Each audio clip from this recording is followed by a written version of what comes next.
Hello, my name is Jay Trier and welcome back to Rime of the Frost Maiden. You have joined us at a fortuitous moment as the horror that the good folk of Icewind Dale have lived through for almost 3 years has reached a tipping point. The Frost Maiden's endless winter and perpetual darkness has now finally frozen the Great Lakes, and food and warmth are becoming scarce to the point of death. Every day, more and more refugees arrive at the larger towns of Bryn Shander and Targos, only to learn that there is little help and no shelter to be found. Every morning, frozen corpses are found on the streets. If this goes on much longer, there will be no one left alive. Tonight's adventure starts as 3 heroes, bundled in thick clothing, make their way through the back alleys of Bryn Shander, following a small, white-skinned kobold. Their unlikely guide eventually pauses for a moment outside a nondescript-looking wall. He mutters something under his breath, and there is a strong smell of lavender, and the ice-covered wall shimmers for a moment, and a small door is revealed. Before we find out what's inside, let us introduce our characters. Owen, welcome back to the show. Can you tell us a little bit about who you're playing tonight? Thanks, Joe. I'm playing Xalfiz, who is now a level 8 artificer. He's got a couple of new infusions, which we'll see later on. And he's got his trusty sidekick companion, Lady Penguin. Gone. Lady Penguin, who's also a cannon, I guess, and a penguin. And you're a gnome, right? I am a gnome artificer, yeah. And stood behind. An good guy. All-round good guy. That's questionable now. And stood beside the tiny Xalfiz, an enormous figure played by Niall. Niall, welcome back to the show. Can you tell us about Gann? Yes, hello, I'm Niall, and I'm playing Gann. Gann is a half-giant Firbolg druid with blue skin. You can see him if you're watching the stream. Over here, maybe up here, somewhere. And yes, we've just reached level 8, so I get all sorts of new druid feats, like turning into flying animals. So let's see how that goes this week. Can't wait. And beside them, the third figure is a human. Kuran, welcome back to the show. Can you tell us a bit about Graham? Thanks. Yeah, Graham is a 5'8", 5'9", kind of chubby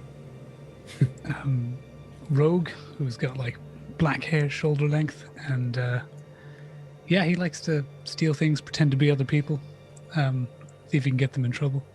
And level 8, I think I just have more dex. I have increased my dexterity, yes. Yeah. Very nice. Well, as the wind blows down the alleyway, freezing you despite your winter clothing, the kobold turns round and reaches out to the door handle and then turns back and says, hang on a minute, right. Before we go in here, I need to know that you guys are like serious. You see, because Valen, she's not well. She's not well. And if you're going to come in and just take the piss and then fuck off, I should probably say, before we go on, there is going to be a content warning tonight. Tonight's episode, we're going to lean very much more into the horror. So if you ever saw our first episode for D&D Celebration, we're going to be much more that side of kind of gory, suspenseful horror than the sort of light-hearted things we've done more recently. So just fair warning, anyone watching. Where the kobold looks up at you and goes, right, so if you guys are just going to take the piss, then you can just disappear right now. Valen's really ill, and she needs some people to help her. She's the only help for the Dale. If she can't fulfill what she's trying to do, then we're all buggered, mate. I have a question. Like, she's going to help the Dale, right? Right. But she couldn't get... This is the lady who teleported us incorrectly, right? This is Valen, isn't it? Yeah. She couldn't get a simple teleportation spell, right? Xalfiz. Right, that's what I mean. That's taking a piss. She used a really valuable magic item in a place where it shouldn't have worked and managed to get you where you needed to go. Is that right? You ended up where you needed to go, or did you end up right here or somewhere else? You got there, right? I mean, we hit the ground pretty hard in a place that wasn't where we wanted to go, but yeah, I guess fair enough. Oh, like, maybe you shouldn't come in. Maybe I should just go in and solve the Dale's problems myself. With dragons? Go for it. Well, maybe I will. I feel like I shouldn't be the ambassador for the group, let's. No, let Gann do it. He's always been better. But I do like letting Xalfiz take point every now and then. It's quite good. And Gone, the like, kobold's standing turning there, around just to like- leave you in the alleyway. Wait, did the wall open up? Yeah, or like did something happen in the wall? So the wall is shimmered. It's some sort of illusion or transformation magic. And this door has appeared. And he's now sort of reached the handle. And he sort of gives you the finger and goes to go inside. Yeah, can I just push him out of the way and go in the door? Yes, you can. Hey, Valen, they're coming in. I told them not to, but they're coming in anyway. They're And- gone. Yep. Go on. All right. Right. As just the follow three of him. you, it sounds like Yeah. push your way in. The wind immediately dissipates. It's like you've not just stepped into a small room, but you've stepped into another place entirely. The room is dark and musty, and there's a sweet, rancid smell that makes you want to cover your mouth. Through the murky shadows, you can see shelves overflowing with books and strange arcane equipment. You squint through the darkness and you also see numerous skeletons of various creatures that are held together by some unknown means. You don't see wires or pins. They just stand in different positions throughout the room. At the back of this abode is a large four-poster bed in which lies a twisted white-haired figure with a black eye patch and numerous bandages, each one stained red or orange. You recognize her as your one-time ally, Valen Harpel. Kneeling next to her is another familiar figure, a giant Goliath. Lindy, welcome back to the show. Can you tell us a bit about Runa? Yes, I would love to. So, Runa is a very tall, broad, built, buff, strong Goliath lady. She is an Oath of Devotion paladin as well. So she's got her, a bit of heavier armor and a big old maul, probably just sitting next to her as she's kind of knelt down, and she's got her holy symbol, just kind of in her hand, and it looks like she's kind of ruminating over things while she's chilling out here with this individual. And seeing the rest of the group, she'd have a look like, oh, you guys. And especially at Went so well Xalfiz. the last time we saw you. Like, Oh, Runa. hello. Hello. Valen, I couldn't stop him. They pushed their way in. I think they're going to take the piss again. Can I slam the door on him? What do you mean again? The small, and you realize she's not that small, but just the way that she's hunched and wounded, this sort of elderly figure pushes herself up in the bed and she squints at you through one roomy eye, and you see the extent of her wounds, or at least the bandages, go all the way down her torso and over her arms. And she looks at you and goes, "Oh, but I thought I might see the three of you again. Glad to see you. Are you really here to take the piss, or have you come to help?" We're here to help. Is Xalfiz demon possessed yet? I was No. never demon possessed. There was no scientific evidence to say I was demon possessed. There was definitely dark magics about you. I am quite There- a powerful spellcaster. Thank you very much. There was something in his penguin was something in the lady water. pen, and it saved us really. When you teleported us to the Jurgar keep, they awoke a Charlatan dragon that the magic in Xalfiz's penguin helped us stop. She Yeah. nods sagely and says, "Well, the whole deal has been talking about your defeat of the Charlatan dragon and the saving of Easthaven. You really are heroes. Maybe you can help. Come closer." And as you do, or if you do, the stench of death is increased, and you really worry about the extent of her injuries. And she says, "We may have a chance to end the Rime, which has taken over the Dale, but it will not be easy. Did you manage to save Zan in the Lost Tower?" Zan is dead. About that. "Oh no," and she sort of smiles. "Well, that's one of us down anyway. And I have to say, I can't say I'm sorry. Zan was a red wizard, and although He had a good side to him. He was also power hungry, and if he ever got hold of the artifacts I am searching for, I can't imagine he would do any good. What has Elijah told you about our plan? Then the door behind you opens and he goes, I haven't told him anything. They didn't even go and find out my name. Elijah, all right. We've been together for like 2 whole days. Not once did they ask. Was that again?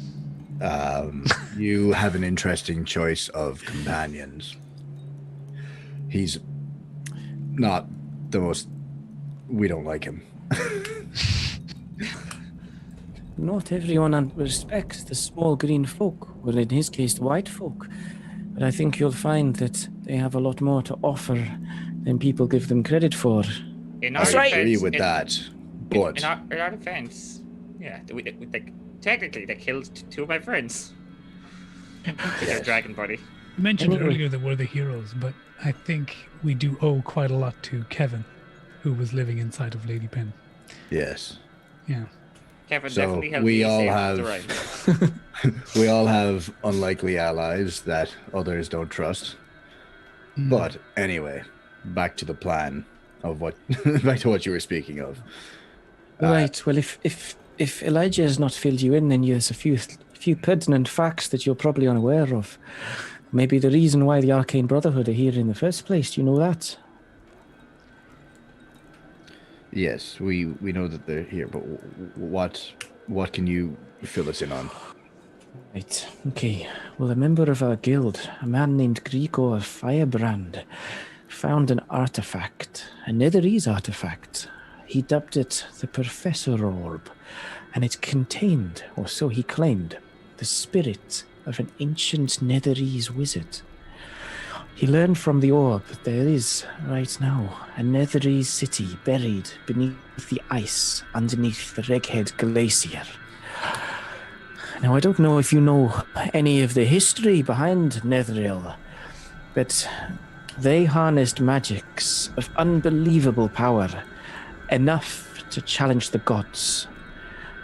And a city, well, it will have a Mythalar, one of the most powerful artifacts that has ever existed in the realms.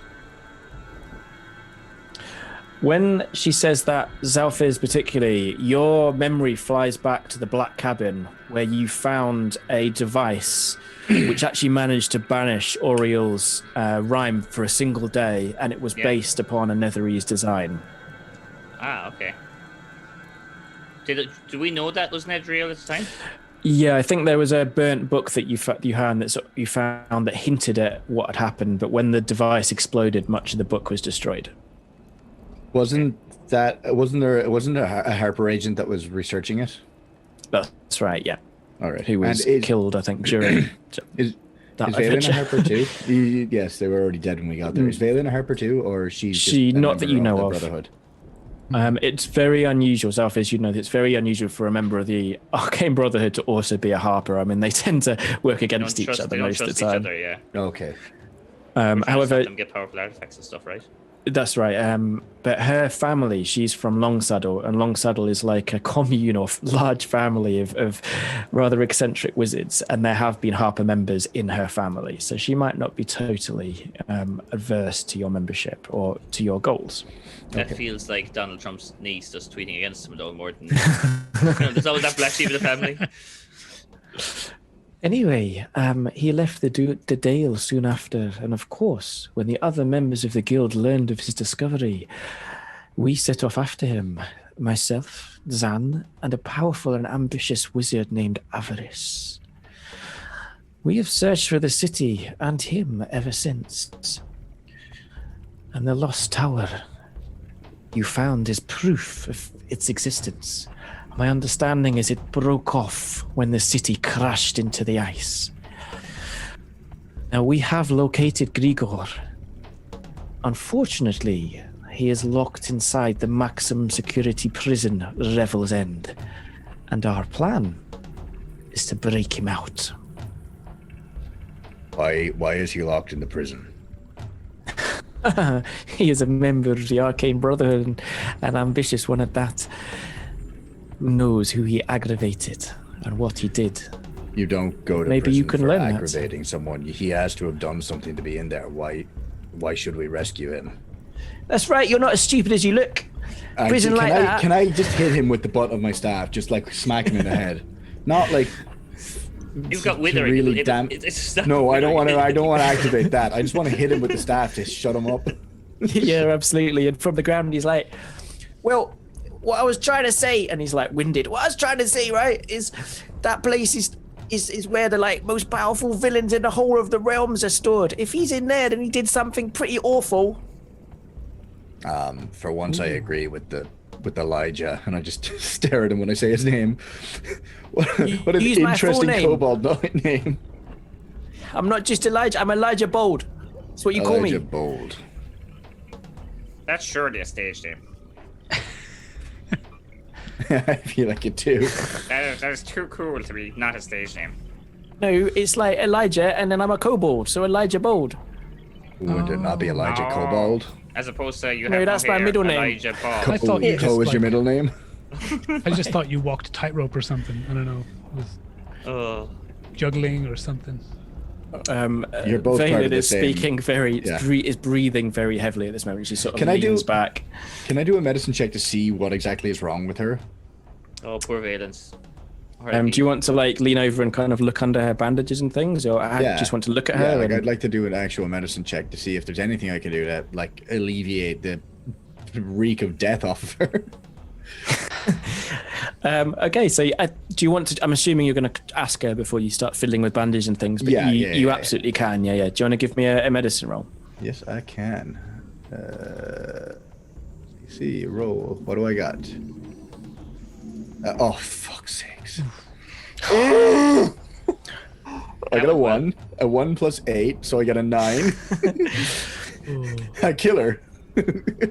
You uncover one of her wounds on her arm, and you pull back these kind of rotting, stinking bandages, and the wound beneath. Do I just vomit on her?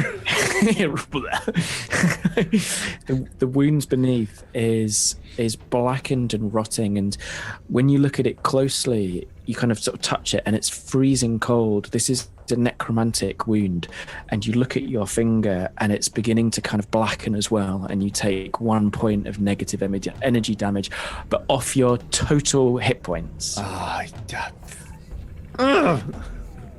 am She I looks so at you bad? sadly with her one rheumy eye and goes, "When I landed on the mountains, I was attacked by one of Auriel's beings, a cold light walker, one of her emissaries.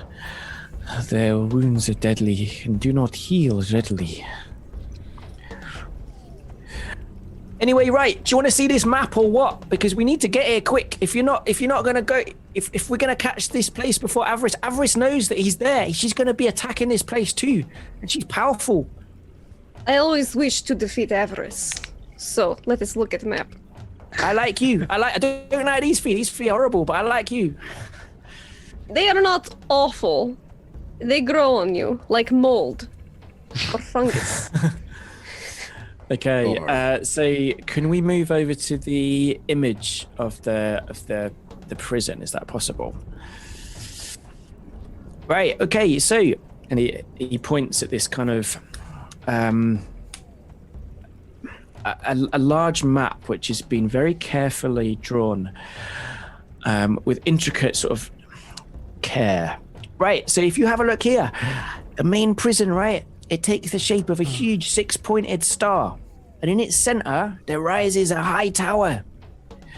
Valen, she visited maybe like 4 or 5 years ago, and she got to look around and see what's what. So we kind of know what all these rooms are. Let me move the map over to the what your characters are seeing. Oh, was Right. it that Valen got to visit the prison? Why did they let you in? Right, so the prison is it's constructed by all the heads of the major cities. Like there's one from Waterdeep and one from Daggerford and all this stuff. And they send emissaries. How do you say that word? Emissaries. Like Emissaries? emissaries. That's right. Yeah, you're not stupid, mate. Anyway, they send what was it again? That's 2 of us now. Xalfiz, I think he only thinks you're stupid now. I Anyway. think there is beyond doubt I was never stupid. He sent emissaries, and he gives you a wink. Khan gives him a thumbs up. To this prison to like oversee it and act as like judges and to make sure none of the prisoners get too big for their boots. And Phelan was one of those. Anyway, look, if you look down here, I'll show you what we found. So he sort of points out various things. He shows you sort of where the guard towers are at each of the points. He shows you there's a large storeroom. He shows the armory. Right, stay away from the armory, right? They've got a beholder guarding it. It's called a spectator or something. Like, it's not a true beholder, but it's got like 4 eyes, like wiggly eyes that kind of shoot stuff out. Anyway, stay away from the armory. It's dangerous. The tower in the middle, right? That's where all the guards are. And it's also where the warden lives. There's like a meeting room for all the what was it again? Anyway, and the councillors. And then there's the record room. And the record room is where they take all the good stuff that they take off the prisoners. So we reckon in the tower, it's like near the top, there's a room that will have that Professor Orb thing in. And then above that is the entrance to the roof where all the airships land. So we thought maybe one of us go up into the roof and try and get in there. Now, under the tower, in the center of this star thing, right, is a large room. And all the prison cells, like all of them, around the outside of this room. And in the center is this huge guard tower with windows that can look out over all the cells. And that's a control room, right? So in there is the buttons which open all the cells and things. Am I being clear? Do you understand? Quick question. The armory is which room? R10. Yeah, that's right. It's just over here, and he sort of points out The where right-hand it side, is. the right-hand point. Yeah. Sorry, out of character. The record room, which one was that? Because I don't The see it on the filing map. room? Yeah, filing room could be the filing room. Oh, filing room. Okay. So for anyone sort of watching or listening, prior to this recording, I gave all the players a copy of the map, which their character's now seeing, with a kind of key which explains what all the different rooms are and stuff. Not what's in them, but what they're sort of, which one's the kitchen and which one's the courtyard and all that kind of things, just so that it makes it a bit easier for planning. Oh, cool. Whatever document I have definitely didn't pull up the key. I've got just the picture. That's why I'm so confused by everything. Did you? I have the document. Must be just... Anyway, So what's the recommended way in, Valen? Well, we had a few different ideas, to be honest, but we also know, and I know this from my time when I worked there, when a prisoner is pulled out of his or her cell for a meeting, they are taken to this room here, the questioning room. Now, this room is below a guard tower, so there is a way in through the roof into the meeting room. So if it were possible to arrange a meeting with the prisoner, and then once they're in this room and you're in this room, you could then escape through the roof and you'd be out. Make your getaway. Would you think that we would have enough sway to ask for a meeting with this Grigor, with our reputation in the jail? Maybe not. You'll find that nearly the prisoners are demarked with numbers, not with names. So if you go in and ask for Grigor, the guards would have no idea what you're looking for. And they may just say no outright. But if you know his designation, 24601 or whatever, it'll carry some weight. They'll understand that you have a link to the Lord's Alliance. I feel like this Grigor character would probably have some defined characteristics that would make him easier to describe. Eccentric mages, you tend to have these. I'm picturing, in an anime when there's a whole crowd of normal characters and then the main characters in the middle of it and they just stand out. She nods. Yeah, she's hard to miss. He is a tiefling with bright red skin and a fiery demeanor. He's filed his teeth into points. He will be known. Okay. Sounds like an interesting fellow. Who's the warden? Who runs the prison? Yeah. Yeah.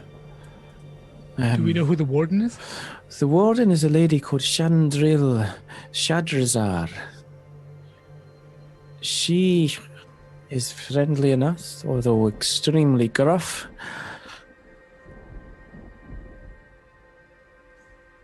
Okay. And how do we get there? Right, it's not that far away. It's like 4 days travel. You know where the Sea of Moving Ice is? It's just by there. Just up there. You got to go like north and then left a bit. Left? You mean east? No. Well, West. I'm stupid. Back into the stupid bracket. Goodbye, Gann. You had your moment. Niall, the expert role's there. I'm like, literally, both of the countries I've lived in, I've lived on the West Coast, and then I'm still like, east.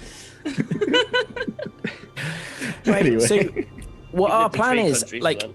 what our plan is I was going to fly up to the top. Yeah? And I was going to break in through, you know, where the airship's going. I was going to break in there and try and do a raid on this records office and find, like, the Professor Orb, and maybe there's some other cool, like, artifacts and items that the other, you know, prisoners and that have had, and I'll have them as well. And then meanwhile, Valen, what? That's a It's not stealing. It's not that's the- stealing that's because the- they're all, like, evil. You see, Great plan. I do I not think- think it matters if you are evil or not. It is still stealing. Yeah, but it doesn't matter if they're evil, right? Like, because they've probably done worse stuff. And No, I'll no, do no, good no. stuff with it. Look, Elijah, Like right? sell it, right? You have an important job here of minding, staying here. Elijah Bold. I mean, okay, I thought we were first term basis, but look, Mr. Bold. You got to earn my friendship, mate. I'm only Elijah to my friends. But yeah, Oh, it's my mate. friends. I'm Eli, but you can call me Elijah Bold. okay, look, Mr. Bold, Jesus, can you? Who's Jesus? Oh God. You have Never a very heard of important job, not to alert all the guards at the prison, but to mind Valence. She needs your help. This is the most It's called important Valen, job. actually. You're not very good with names, are you? No, they're not not really. No, not much. What was it again, Eugene? I'm kind of like whispering to Graham, why are we letting Xalfiz talk? I have no idea. But I don't really want to talk to you anymore. Has anyone else got? The reason I am talking, Gann, is because we don't want this kobold to blow our cover. He's not coming with us. I think any deal we make right now to rescue the Grigor, it's on the books that Elijah Bold, I'm sorry, but we are not working with you. Runa, Okay. we've worked with you before. Mm. I would be more than happy for you to join us. Elijah Bold, Mr. Bold, Eli, whatever the hell you want to be called. You can stay here and protect Valen. Well, I feel bad for him, so I'm like, maybe on the next one, Eli. Maybe on the next one. yeah, I it's believe really- He threw a grenade at you not even 24 hours ago. I believe you to call okay. him Mr. Bold. You're not his friend, A Graham. lot No, he can change call me until you Eli. travel. So it's a plan? Anyway, It's a plan? Yeah. well, fine. You can work out your own plan if you don't want my plan. Well, honestly, we can do that. We will do that, Runa. Excellent. We're all in agreement. I'm sure Brilliant. that We will do that, yeah, we're all in agreement that Elijah can fuck off.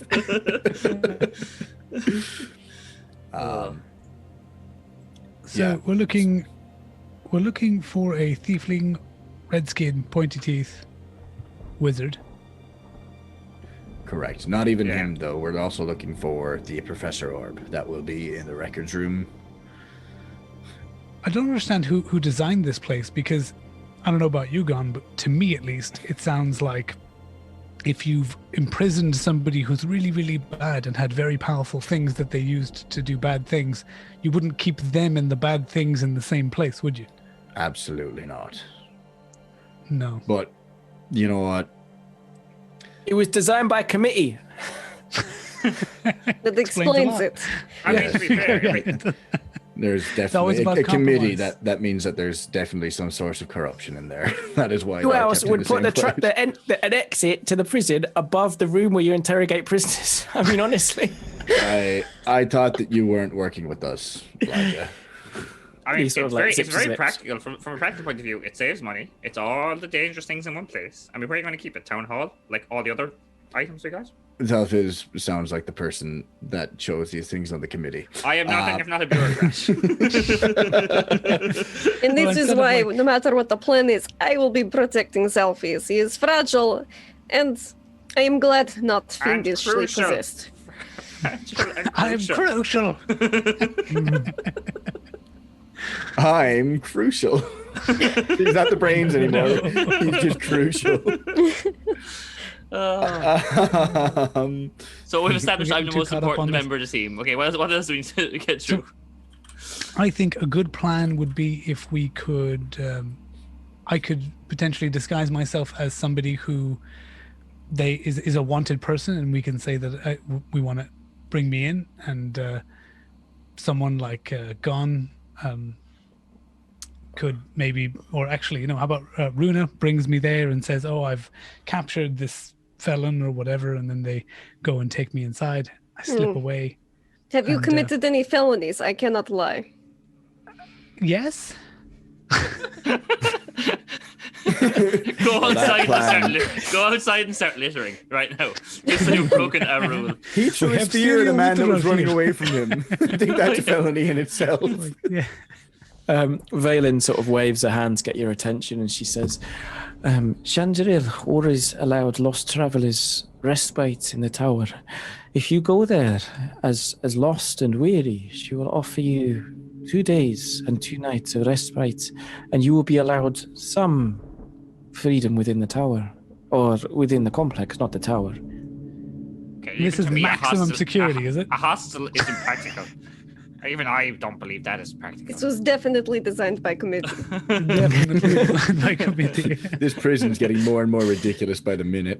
It just sounds like a Ever premier been in inn one at of this those stage. meetings where somebody pitches something, but because nobody has anything to say, they just say they're just contrary, and then people start agreeing because they don't want to do it, just I because would they know want to about be being heard. contrary. Or about or wanting to be heard. Okay, so There's only one toilet in the whole prison. let's get the plan.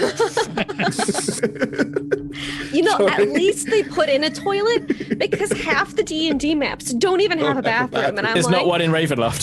there's not a single one in Ravenloft. So I appreciated that they at least put one in here in this maximum security prison. It's also if you look at it's 10 foot per square, so it's the most enormous toilet you've ever seen. Wow. The toilet's bigger It's than Just my a lot of house. stalls. And in the description, it says that prisoners have to go in and empty the toilet on a daily basis as well. So they've thought of everything. That's fantastic. Anyway, So back to the plan. The plan is someone needs to get to the roof. Who can get to the roof? Graham, you can I walk can. up walls. I can fly. So Gann can You just can fly. fly? Yeah. How long have we been going and we haven't seen you fly? It's something I just managed to get the grasp on our way back here. Okay. I didn't notice that. I Didn't notice. Every time I started speaking, he'd turn into a bloody pigeon and fly off. it was like training wheels. He'd fly into his snow drift. I like turned. I turned into a crow and I was like, "God!" This is a shout. Flashback to our Cursing Strat campaign. Yeah. Okay, so the two of you can fly and walk up walls, so it makes sense to enter the airship landing zone? What are we calling it? The roof, I guess? The roof. Yes. And then maybe Runa can bring you in to meet the. You guys can go in either the weary travelers or to meet. I'm a diplomat. I can talk my way in. I can be a weary traveler. I would feel very weary after traveling there. I have a feeling. Yeah. That's not a Give off lie an air of either. weariness. And Runa, I think you'll feel safer if you can keep an eye on Xalfiz because He's very squishy. he's also shifty. I am squishy. He's This is soft and true. untrustworthy. He did try to get me to lie when last I saw him. He might do that again, so keep him in mind. I call him soft, but he always has more HP than me. Xalfiz is Bumble. He's soft and squishy and stocky. shifty. Xalfiz the shifty. Ugh. I am untrustable. Wow. Okay. I have not done anything untrustworthy. I feel like I'm being tarred with a brush of my cousin's saffron cage. We only jest, Xalfiz. We know that you're dependable and practical and timely. Crucial was the one we And established crucial, today. of course. Other than the spectator in the armory, is there anything else we need to be aware of in this prison? All the highly dangerous prisoners. Just that, yeah. Beware. This place has some of the most terrible criminals the realms have ever seen. Never mind. Khan was just thinking about releasing them all to fight Oriel. Just like making a ragtag band of evil people to fight Oriel. What if That's they a don't terrible fight idea. her? 'Cause That's they're it. Yeah, what if they evil. want to join Yeah. her? Yeah. That's why Gann stopped talking. Okay, so it sounds like you've got a plan. If I understand right, that we're going to have Xalfiz and Runa are going to approach as under some sort of ruse, the base of the prison, the main complex, and Gon and Graham are going to fly up to the top tower, maybe through the clouds. They're not spotted by any of the guards, and try and find a way in through the top of the building. Yes. Gann will become my Gandalf eagle, but we'll use it, when we actually need it, instead of Eagles waiting till are the not- end. No, stop. Eagles are not involved in the world of men. They don't care until it matters. Stop. Okay. So yes, that's the plan. Let's go.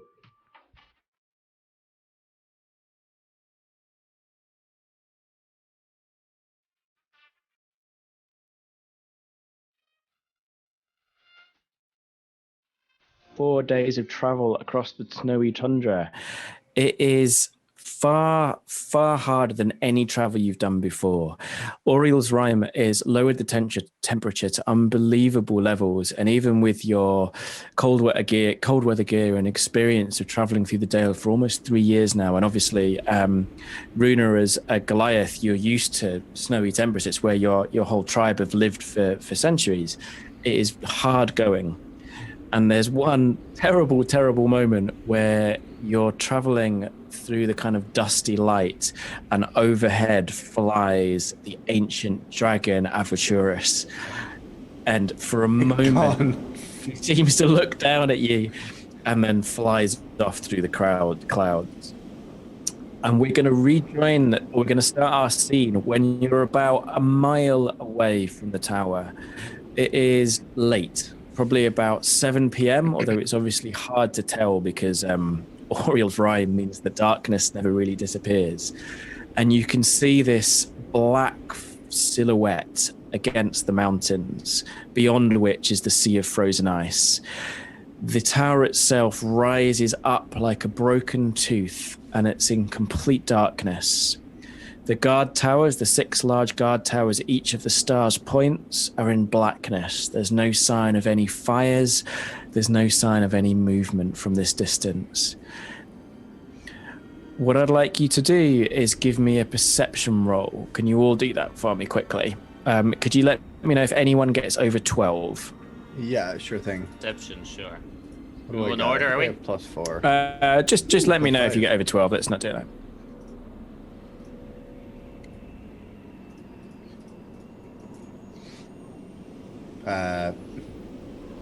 I got a crit. Yeah, I didn't get over 12. Niall, you sound very low all of a 14. sudden. Oh, sorry, I was just further away from the microphone. So it sounds like most of you saw this blinking light, this little... From this distance, it can't possibly be like a candle or even a flame because you're a mile away. But there's this blinking light about halfway through the tower, halfway up the tower, maybe in one of the windows, just blinking on and off, on and off. And just as you're about to point it out, it goes dark. Do you see that? See what? Yes, it looked like someone was messing with their light. I'd very faint for me. I could only roll the 12. That's very strange. What did you see, Xalfiz? Was there... It was a blinking light in that window, like about halfway up, a little bit more than halfway up. Yeah, because you critted Xalfiz, you believe this is like 2/3 of the way up. It's probably where the councillor's Cell room 7B. was. No. When all the cells are on the ground floor complex, yeah. so it's probably about half, 2/3 of the way up, and it'll be where the record room is, where the councillor's meeting room is. It'll be there. Did it look like a code, like a Morse code type thing or anything, or I couldn't tell? Could I? You can try and give me a roll. You can give me Straight history intelligence, maybe. or straight intelligence. Yeah. Straight intelligence, I can do. Helping you here, Owen. Thank you. With a plus Nat 5. 20. It was nothing. Yeah. I rolled a 14 total. 14. You believe it was some sort of code, like it was too purposeful just to be like a flickering lantern. Like you could imagine it was someone with their hand over the window, but with that 14 you can't figure the code out. There was a rhythm to the flashing. It looked like it was some sort of signal or code. Signal. Do you think someone else is trying to do prison break? Yeah, maybe. Can I look around the landscape and see if can I see anything else that might be someone trying to break into the prison? Or airship? Maybe they're expecting a Yeah. delivery. So Just a perception around the yeah, you can absolutely make me another perception roll. Now that you're specifically looking for something in the skies above. That 20. So you spot two things. They're two silhouettes, high, almost as high as you can possibly go before hitting across the blockade of clouds that Ori has set up. And you think these shapes are familiar. You saw them back in Targos mere days before, just after Zan was burnt alive. And you think they were the shapes of gargoyles. Oh You- God. Two gargoyles flying above, very, very high though.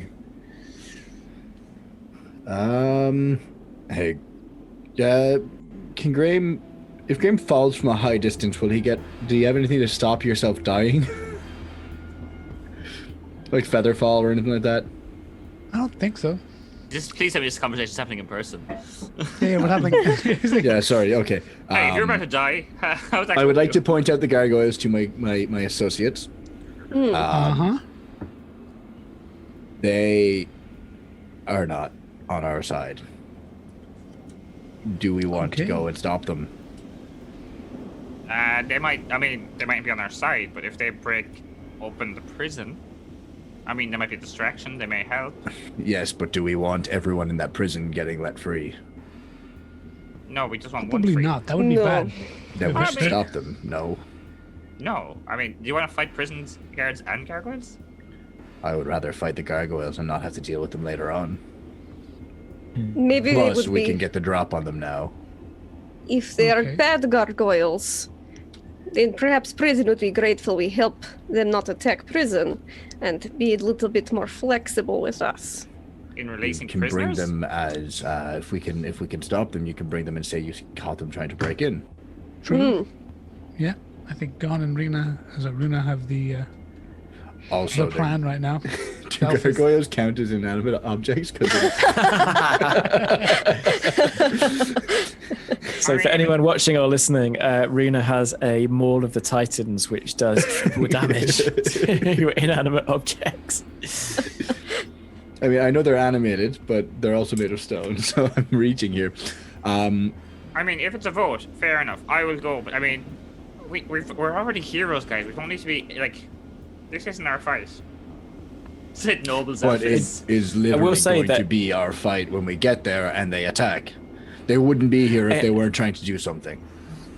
Anyone who can succeed in a DC 16 or above can spot them, but they don't seem to be heading towards the prison. They're doing wide circles above you, and if anything, they're above you. Oh, They don't maybe seem they to be have like prison flying there security. or flying back, but they do seem to be like hovering above you. I would like to kill them. I don't know about you guys. How do you just- suggest we do that? Don, how many times have you fallen from the sky to your near death? Just out of I can curiosity. fly now. You can fly. Hands up, everyone who can fly. I look at Xalfiz, and he's been ranting and raving about this potion of flying he has for the last Oh, week. that's right. Also me. Yeah. I do have this, and I'll give, I guess, a bottle of Featherfall to Graham. Oh, okay. Um, Thank you.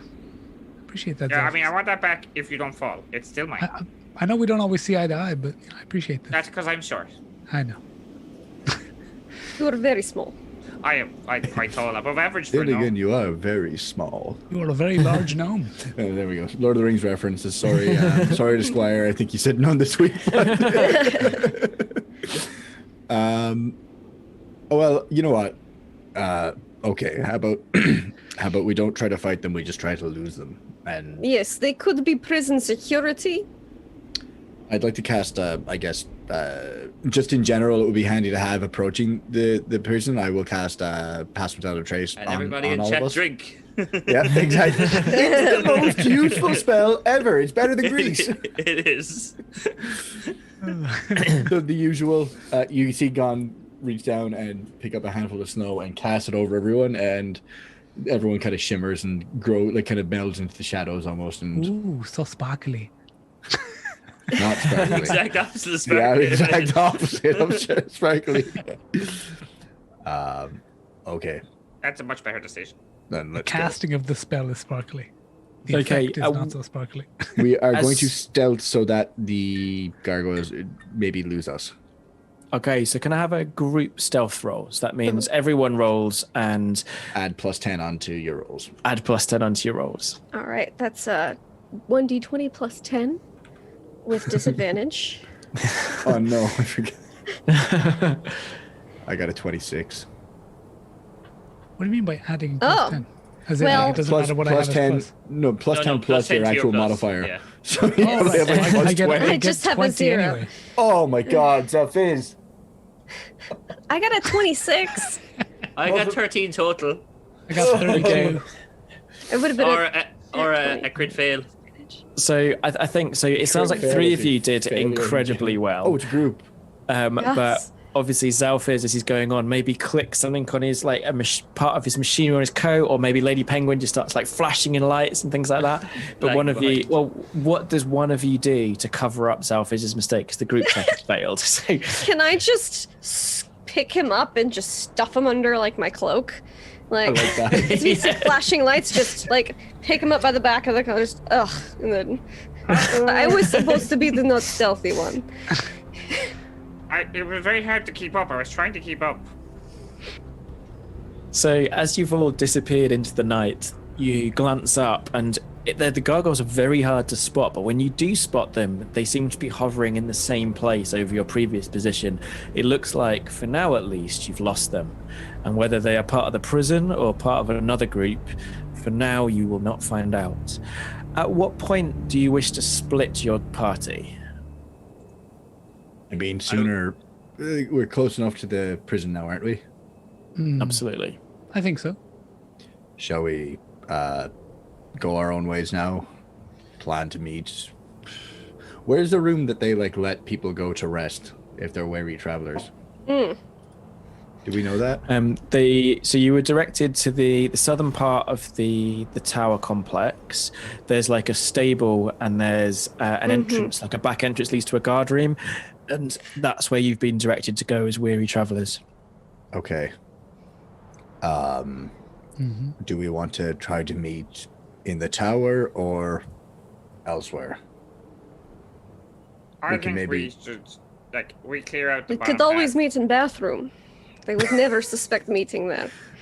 No, I I've think heard it's quite a large bathroom too. I mean, true. practically speaking, the bathroom is one of the most frequently used rooms. Perhaps we can get Grigor while he's because cleaning it's the only bathroom. one in all of Ah, So in all of the realm. in all the realms. Because the Icewind Dale comes in. People come most from frequented far and place. wide to if we use could only this get a bathroom. hold of the bathroom cleaning schedule. You know, I would hedge my bets, right, that we would actually see the Frost Maiden if we stuck around long enough in that bathroom. She go to use the bathroom. Gotta go there sometime, right? Xalfiz, did Xalfiz make the sending stones in the end, or No, Xalfiz thought they were rather impractical, as they only send one message. okay? If only we had the They're spell not message so we walkie-talkies. could discuss that for an hour. I'm sorry, Um, this is a cleric thing and not a paladin thing. Just so you're clear, message only works in line of sight. Shut up. It's a pet peeve of mine for those who don't know message. Because Graham, if 'Cause we I were able to understand sneak it. into the upper tower, sure, we could get to the record room and find out the cleaning schedule, and from there we could make our plan to meet Grigor in the bathroom. I think Yeah, that's actually going Well, to work. usually That bathroom is like- cleaning schedule is on the back of bathroom door. Joe's like, If we "That's can so figure out what stupid," his but it number can- is, we can check. When he signs it at the end of cleaning it. Is this This any might be the plan? greatest Figure out his heist ever. prison number. Kidnap him from the bathroom. I believe are the going- exact numbers that Joe used, or sorry, the game master is 24601 was his number, right? Or fictionally, like maybe Fictionally, something like that. we need to Here are get into example record numbers. room, find out his number, and then we could orchestrate something from there. We could meet in bathroom. We can No can lame maybe fans here, no. maybe we can. I could come back to you. I could transform into a smaller bird and relay the Ah. message to you, and then Mm-hmm. we can all try to meet in the bathroom at I the mean- appropriate hour. You're just going to be varying different sizes of bird. Can we please go with kidnapping him from the bathroom? If think he is that's on good, cleaning yeah. schedule, I think that is best plan. Yes. I don't know. I'm not used to this dirty work. There's Well, only one You bathroom. don't have to do the dirty work. That's Grigor's job. I just signed him up, Niall. You knock him out of the park. So, me and Graham get the schedule and get the Get his professor prisoner orb number, is yes. possible. And then maybe we break him out. Figure out you where can break, item is. You can and break then the wall can- in the bathroom and we can break him out. I know. Yes, I could. It's We a could bad just idea leave to from break bathroom. It's a bad idea to break the only bathroom in all of Faerun, but sometimes you have to do what you have to do. Through Which is Technically, the also prison is a not metaphor animate, for the right? bathroom. the prison shouldn't be no Oh, right. This is Faerun. As a farming quest. window in bathroom. This is Faerun. There may be animated prisons. Let's not count our chickens. Do they only put bathrooms in prisons? No one wants to clean them, so they have prisoners to use. So, Imagine this is all happening while we're literally just walking up to the main building. I will So- transform into a giant eagle right now. and as Graham hopping on your back and you're disappearing off into I the hope so. darkness. Yeah. While this conversation has been going on, it does feel like a very long time. A storm has begun to wrap around you, and as the two men leave your sight, Runa and Xalfiz, they are gone almost immediately in a flurry of snow, and you wrap yourselves up warmer and head towards the I'll just keep Xalfiz under my cloak. yeah, tiny little face poking out between the buttons. I'm okay with it. I'm okay with it. So, Graham and Gann, you fly higher and higher and higher until you reach the top of this jagged tower. You land on the circular roof. It's probably, I'm not actually going to count exactly, but it's like 60 feet wide, something like that. Like it's enormous. Covered in a thick sheet of ice, like so thick actually, you sort of land on it and immediately almost lose your feet. And you almost have to work with great difficulty to get to the door. Now, Graham, you've got thieves' tools, is that right? Yes, I do. Yeah. Yeah. Can we just acknowledge Ocean's number 2? I think that's the best thing. I broke everyone in chat with it. if you're listening on the podcast, chat is coming up with alternative names for the toilet heist. The Italian jobby or the ice Italian jobby is the best, I think. I don't know. I love Ocean's 2. Ocean's 2 got me. Ocean's number 2. The hashtag's important. Ocean's number 2. Anyway, we land on amazing. the roof. And what Land do on the we see? roof. It's icy, it's cold, there's lots of wind. I'm just giggling. Yeah, 'cause Read the it's- scene. Read the scene. Graham, It's pretty as funny, you Gann. approach there's like a door that rises up, and it's locked, obviously. But I need you to give me a sleight of hand check to see if you will be able to unlock this door. I'm going to give you a which check? Sleight of hand, Sleight of please. hand. Okay. And that is a 28. Pardon? 28. A 28. Okay, so Rogues are stupid. So this is arcane locked. So they've used significantly high level magic on an already very, very high quality lock to seal this from all entry. Mechanically, arcane lock basically adds 10 to the difficulty. But you have kind of initially tried a few basic picks and slotted them in, and you can't even like get the pick into the lock. You're just, the magic completely defies you. But you are an experienced rogue, and you just kind of unwrap the next level of your thieves' tools and pull out your more delicate and arcane devices, and you slot them into the hole and begin work. Meanwhile, down below, Runa and Xalfiz, how are you approaching the back entrance to the prison? Are you going as you are? Are you going to use sort of read travelers? What's your approach? Or are you just going to wing it?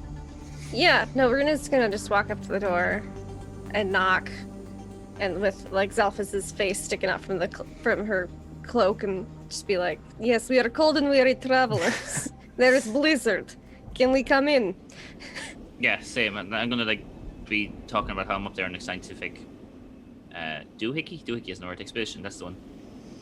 So as you get within, say, like 100 feet, Goliath lady, big fur coat, little face sticking out, and then tiny penguin egg kind of strolling along behind. Yeah. As you get within 100 feet of the prison, you see that the walls are lined with these like crystals, and they're flashing, sort of slow flashing. So it was on for about 10 seconds, then off for 10 seconds with a red glow. And as you get closer, you realize that there's two doors visible. One to the right and one to the left. The one on the left is larger, like stable doors, and they are wide open. And even from here, you can see that snow is blown into the darkness beyond. The door to the right of that, which leads into the central prison complex, is also wide open. And from inside, you can see this throbbing red light. And you get this impression that you're being watched. Like also something. Getting the feeling these doors shouldn't be open in the middle of a blizzard. I'm just throwing that out there. That's all. There's definitely this, like, at first it's just like a tingling in your neck, and then suddenly you feel this horrible wrongness. Something is really, really not right here, and it's coming behind you very, very fast. And I need you to roll me a perception check, both of you. Oh, of course. Lovely. Do you want to go first? Sure. 12. And I have a 9. It's really hard to see past the coat. No, yeah, and you're actually, this is behind you. This feeling of wrongness. There's something not right in this area. And Runa, you kind of nervously look over your shoulder. And when you look over your shoulder, you see there is a shadow coming up fast behind you. And I say fast, like it's a staggering walk, but this 8-foot tall figure is moving out of the darkness at speed. Yeah, your height. Its skin is deathly pale, maybe white or grey and devoid of any hair. Beneath its rotting cowl, you see a face twisted in an inhuman visage of sheer madness and horror, with empty, milky white eyes outstretched to the shape of vertical ovals. And those eyes, they seem to look directly into your soul. And I need you to make me a save. Oh. What save would you like? Let me just check. I'm gonna need to open the monster. I need you to make me a Constitution save. Constitution. Okay. Sure thing. I don't have to make it because I haven't seen this show, right? Or have I seen this with my? Well, I can actually imagine that Runa is spun round, and so you see this beast as well, this creature as well. So yeah, can you make me the same? 17. You get a bonus to saves because I'm a higher level paladin now. Nice. So you get a +2 bonus. Cool. Constitution, so +4. I am one tanky little guy. I rolled a 17 also. Okay, so you both still take 11 points of necrotic damage as your soul is rended. And Xalfiz, you feel transported to a moment, and you're in a room, and it seems to be like an arcane room, similar to the Lost Spire of Netherall where you were just a few days ago, but this is far more intricate and powerful. The runes on the walls are moving and hazing, and there's a huge desk in front of you, made of ebony, again covered in Netherese runes, and you're moving forward to take something from the desk, and from behind rises a skull, a glowing demi-lich. It looks at you, and your soul is rended into pieces, and suddenly you find yourself back outside the prison with a horrible inclination that you've just seen your own death. You look up, and Runa is looking just as terrified as if she's seen a similar apparition. And this creature is moving towards you. It's maybe 20 feet away. And all we can tell is the shadow with like glowing eyes. It's like a 8-foot tall, wizened form with eyes stretched out, and it's those milky white eyes which gazed into your very souls and rendered a part of it away. Yeah, that's not a nice thing. Who goes there? Nice people don't do that. I'm pulling out my great club. Just matter of fact. As it gets within 30 feet, I need you both to lose 10 points of necrotic damage as its aura begins to drain away your very life. And can you give me initiative? Yeah. So you're taking 10 more points, you're saying? 10 more points just from being near it. I think you need to Very, run very glad that we landed on the roof. until the gargoyles come do something about it. This is now the idea. We should fight 2 gargoyles before we encounter whatever the hell this is. We didn't fight them. We ran away. Initiative. 12. Please, God, give me something good. 13. And this creature gets 14. So the creature goes first. Right, it looks at you again, and again you feel yourself being absorbed into its milky white gaze. Can you both make me Constitution saves again? Mm-hmm. This is no nice. Ooh. Did you say... Oh, it's +4. Never mind. That's not gone well. I failed. I got 13 total. Okay, and 15. Runa? 15. So Runa, you take another 11 points of damage. Xalfiz, you are reduced to 0 hit points Cool. as your soul is rendered. Basically, Runa, I'm assuming Xalfiz isn't in your coat, or if he is, he's basically just starts convulsing and shaking. Oh, that's There's not like good. sort of foam coming from his actually- mouth. This is Joe, horrible. hold on. Yeah. Can I use my Flash of Genius as my reaction to add 5 to roll?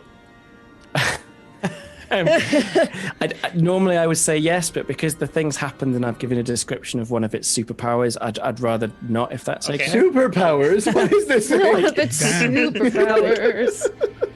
I'd rather just kill you. Okay, cool. So, well, you're on 0 hit points, so you're not dead, you're unconscious, but you are basically convulsing. Yeah, he's just in a and Runa, pocket. Like a really big pocket. It's fine. So this thing is still 30 feet away. It's not moved any closer, but it is staring at you. And again, you get this horrific image of your last moment on this earth. Well, this seems not great. But it's not very nice. How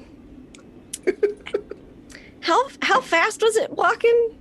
Just Well, it guesstimating. seems to have like got within its like necrotic range, and so that you're in its aura and you're losing. But hit like when it points. was walking up, was it like real fast or was it kind of shuffly slow? Like a shuffle, but someone who's like 8 foot tall, so like a faster Okay. walk for an average person. That's fair. So yeah, okay. Brisk pace. I was gonna see if I could just go inside and close the door behind me and be like, Xalfiz, no. Yeah. You're within. You're like, if you dash, so if you do a double movement, then you'll be easily within range. Because if it was real fast, I was like, I'm just gonna run at it. But if it seems to not be super speedy, then yes, she will. As much as she wants to just mess this thing up because it's not right, she does have a convulsing Xalfiz, and she is a devotion paladin, so she wants to protect. So yeah, run inside. Okay, are you gonna scoop up Lady Pen as well? Or... Yes, I will. So you run inside and you slam the door, and the door slams shut behind you, and you hear this kind of like as whatever locks in place engage, and you see yourself in a long corridor. There's this sort of flashing red light, so it's like 5 seconds of red, then 5 seconds of darkness. A little further up, there's a door on the right-hand wall, which you know leads into a guard room. Mm-hmm. You kind of take a step forward, placing Xalfiz on the ground, and you wait for I want to close the stable doors too before I lay Xalfiz down, because I remember them was wide open as well, and I don't want him to be like, oh, surprise! I just came in through the other door. There's no other door. There's the stables to your left, and there's no door heading there. Yeah. Then yes, I'll put the fragile little gnome down. But when you look over to Lady Pen, her eyes are dull, and the second that she entered the room, she completely lost motion and stopped. And when you look at your weapon, it's feeling heavy in your hand, like its magic has been depleted. And you immediately recognize you're an experienced adventurer. You've been in many places. You have entered an anti-magic zone. This makes sense for high security prison holding wizard. I definitely prefer Uncle Magic zones, but... Meanwhile, on the roof... I like this. CPR. Graham, you pull out an intricate device, one that you've never used before. You've never come across a lock that needs this level of funicular, like of careful opening. You insert it, turn, and the door opens. And inside is a short corridor and a staircase leading down into darkness. And again, you see this red flashing light. So they got a lock, we got a shadow monster. Cool, Joe. It was a very, very tough lock, though. If you rolled 28 against the shadow monster, you would have been fine. He had to use all of his lockpicks, every single one. Like, lockpicking boy would have trouble with this. It's like Elder Scrolls. He's got lockpicks everywhere. Then he ended up just guessing the combination.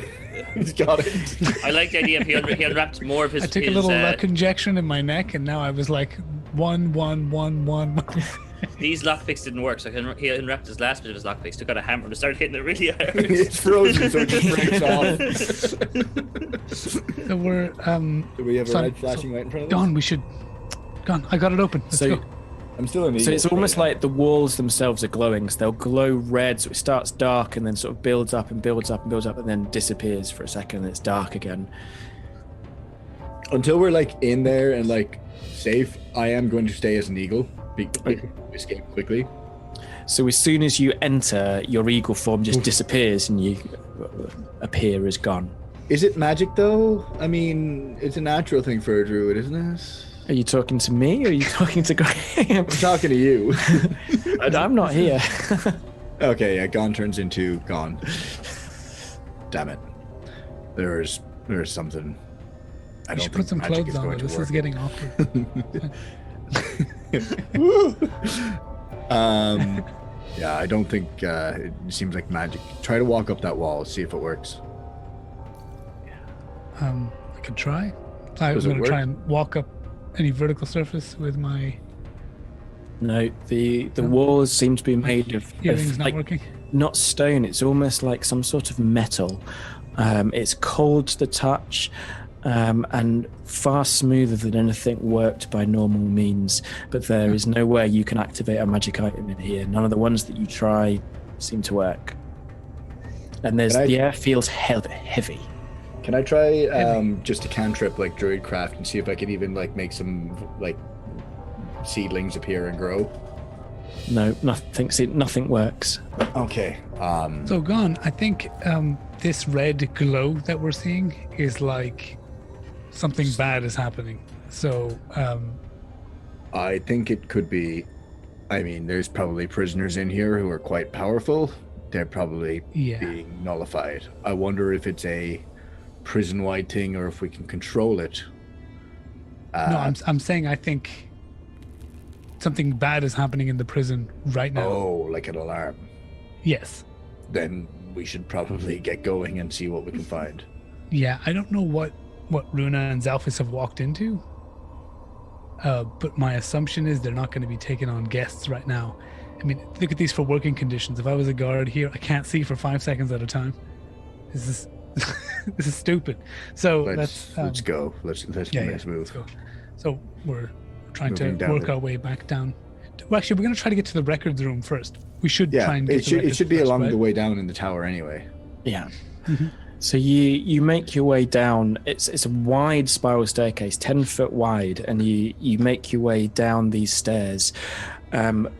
It's uncomfortable because every 5 seconds you're plunged into darkness for a moment, and you almost miss a step, and something's pecking at you, a sound like chanting from far, far in there, a discordant melody, something not of this world, something demonic and jarring to your ears, and something else, like a scraping sound, like metal on stone.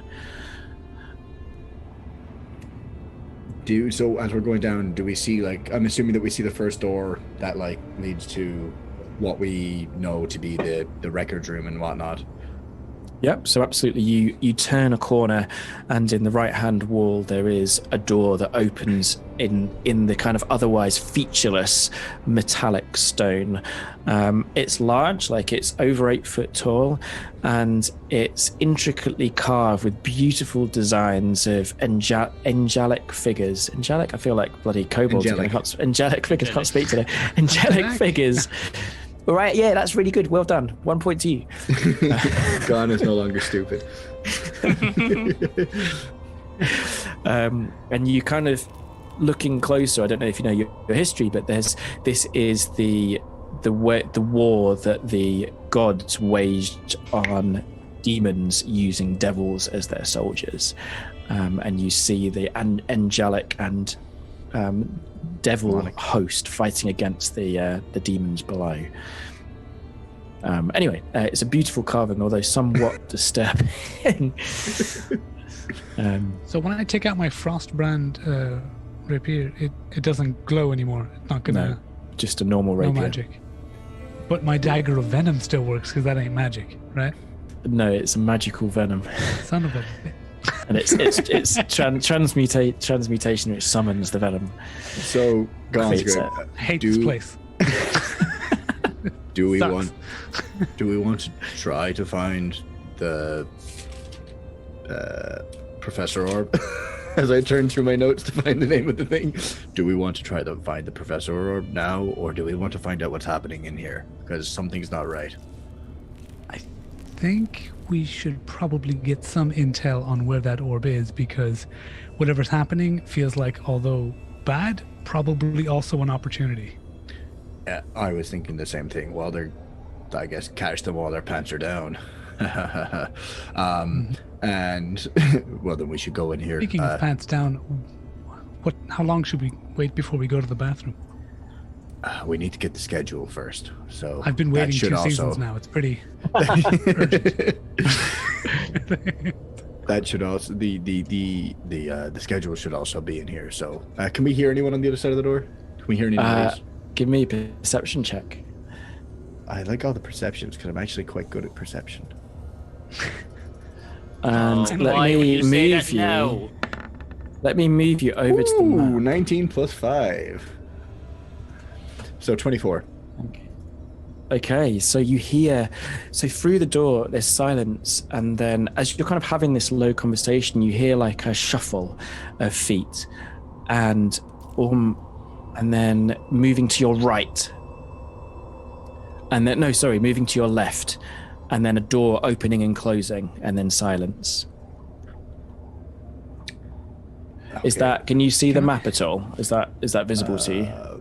I mean, I can Go see to it stream. in. Yeah. Oh, yeah. Yes. Perfect. Are we going to be showing this in stream, or is this just for our visual sake? Well, it'd be great if we could shut the stream. If not, then I'd do theatre of the mind. Cool. Okay. So, I can also see that room here, by the way. Okay, what I'll do is I'm going to move you. So, do you open the door, and then I'll sort of explain what happens. After I hear it go to silence, I will open the door. So the room is huge, 50 foot wide and maybe 20 foot. 20 foot wide and 50 foot long. Directly in front of you is a large table laid for 11. Although it's not like got any food or anything, it's almost like they've placed down beautiful sort of silver plates and golden cutlery or gold plated cutlery down for the potential of a visit. The walls are lined with tapestries, again showing off stories of Avernus, and you can see stories of the devils fighting demons and the angels fighting with them. But your eyes are immediately drawn to the floor, which is covered in bloody footprints which lead to a door on your right, which you know is the warden's office. The door is slightly ajar, and beyond there is darkness. There's a door to your left, which you also know leads into the record room. Okay, so I'm going to not talking, but I'll motion toward Graham and point at the warden's room and point him and be I'll like, nod back. and then I'm gonna pick up I a chair. understand. I'm gonna pick up a chair and stand. Watch out! No. Stand. Yeah. Oh, he's back with the chair. I'm gonna pick up a chair and stand on this side here, because I know that's where I heard a door. So open that's before, right? So that's not the warden's room. So where you're looking, the That's not room to the the- south No, on the map. That's the so- record room. Yeah, I'm pointing for Graham to go to the warden's room to investigate it, but I'm gonna stand here because that's where I heard the door open and close. Right. Okay. Yeah, And that's I'm gonna exactly right. Yeah. Wait around the corner with the chair in case someone comes out because I don't have any magic, Okay. and I feel like a chair is going to be more painful. I can't if I see in the crawl. dark. I'm just throwing that out there. Okay, so you will I have go an over to you, I adventurer's. gesture to my eyes and I just do like this. I can't see shit. So you So- do have an adventurer's pack. So you will have a torch, so you can light a burning torch. Okay, no, I haven't lit a torch yet, so I don't want to be giving Roll away for where I am. Flint. So I'm gonna sneak up to the doorway and see if I can hear anything, any breathing, any mouth breathers, any footsteps, Breathers. any. Yeah, so you move up to the door to the warden's office, and you can hear a sort of gurgly breathing sound. Like someone in distress. Okay, so I'm gonna go in the assumption that whoever this is really wounded, and I'm gonna take out my torch and I'll light it up and be like, "Hello." So you move yourself into this well-appointed office. Is that working? Is that lit up? Or is that not lit up? It hasn't lit up now, Hang or at on. least I don't see it anyway. Let me see if I've not given you dynamic lighting. Oh, you should be lit up. Nope, we just heard a noise. I don't know what's happened then. Can you see now? Now you see That everything. was Yeah. me. I did that. Oh, how strange. I see Can't actually like see in the room. You can only see a I shadow. see in the- gray tones. Yeah, it's like black and white. How strange. Thank you, Orbiter 5. Wonder why that Very is. cool. Let me see if I can fix this. So, what I can do is I can give you night vision. That might do it. How's that? Exactly what I was. Does that work? Nope. I was like, Can you that's a bunch see? of shit in the ground. This is what happens when you go in the bathroom. Yeah. I'd say move Gann in. Gann seems to be lighting up, but Graham doesn't need to light up anything. Move Gann in. Okay. Oh, there we can- go. Hey, Is it, there- is it oh, working now? Yeah, Hey. Gone Yes. lit it up. Gann lit it up. Okay, so Gon's not The- actually here, but theater of the mind he is. This well-appointed room is covered in bloody footsteps. The kind of beautiful tapestries are ripped and despoiled, and directly in front of you is a large wooden table, beautiful mahogany or the like. Laid across it is, could this be the warden? She is lying on the table in obvious agony. There are strips of pink skin, like thick pink skin, across her arm. One's across her face, covering both her eyes and half her mouth. There's one on another arm, and she's breathing. And as she breathes, the skin flaps. And as you enter the room, Graham, Chandril. one of the pieces of skin peels itself away from her body, ripping away, revealing bloody flesh beneath, and it kind of flaps in a grotesque way. And as it flaps, it's like a pair of wings, this like 1 foot wide flap of skin flies into the air, haphazardly keeping some sort of grotesque momentum as it flies towards you. And as you kind of slam the door, try to slam the door, the other sort of skin rips away from her and she screams pathetically as these skin flaps, you got no other word for them, rush towards you. And I think we're going to move the camera back down to the two below. So Runa and Xalfiz. Gann is now on the table having a nap.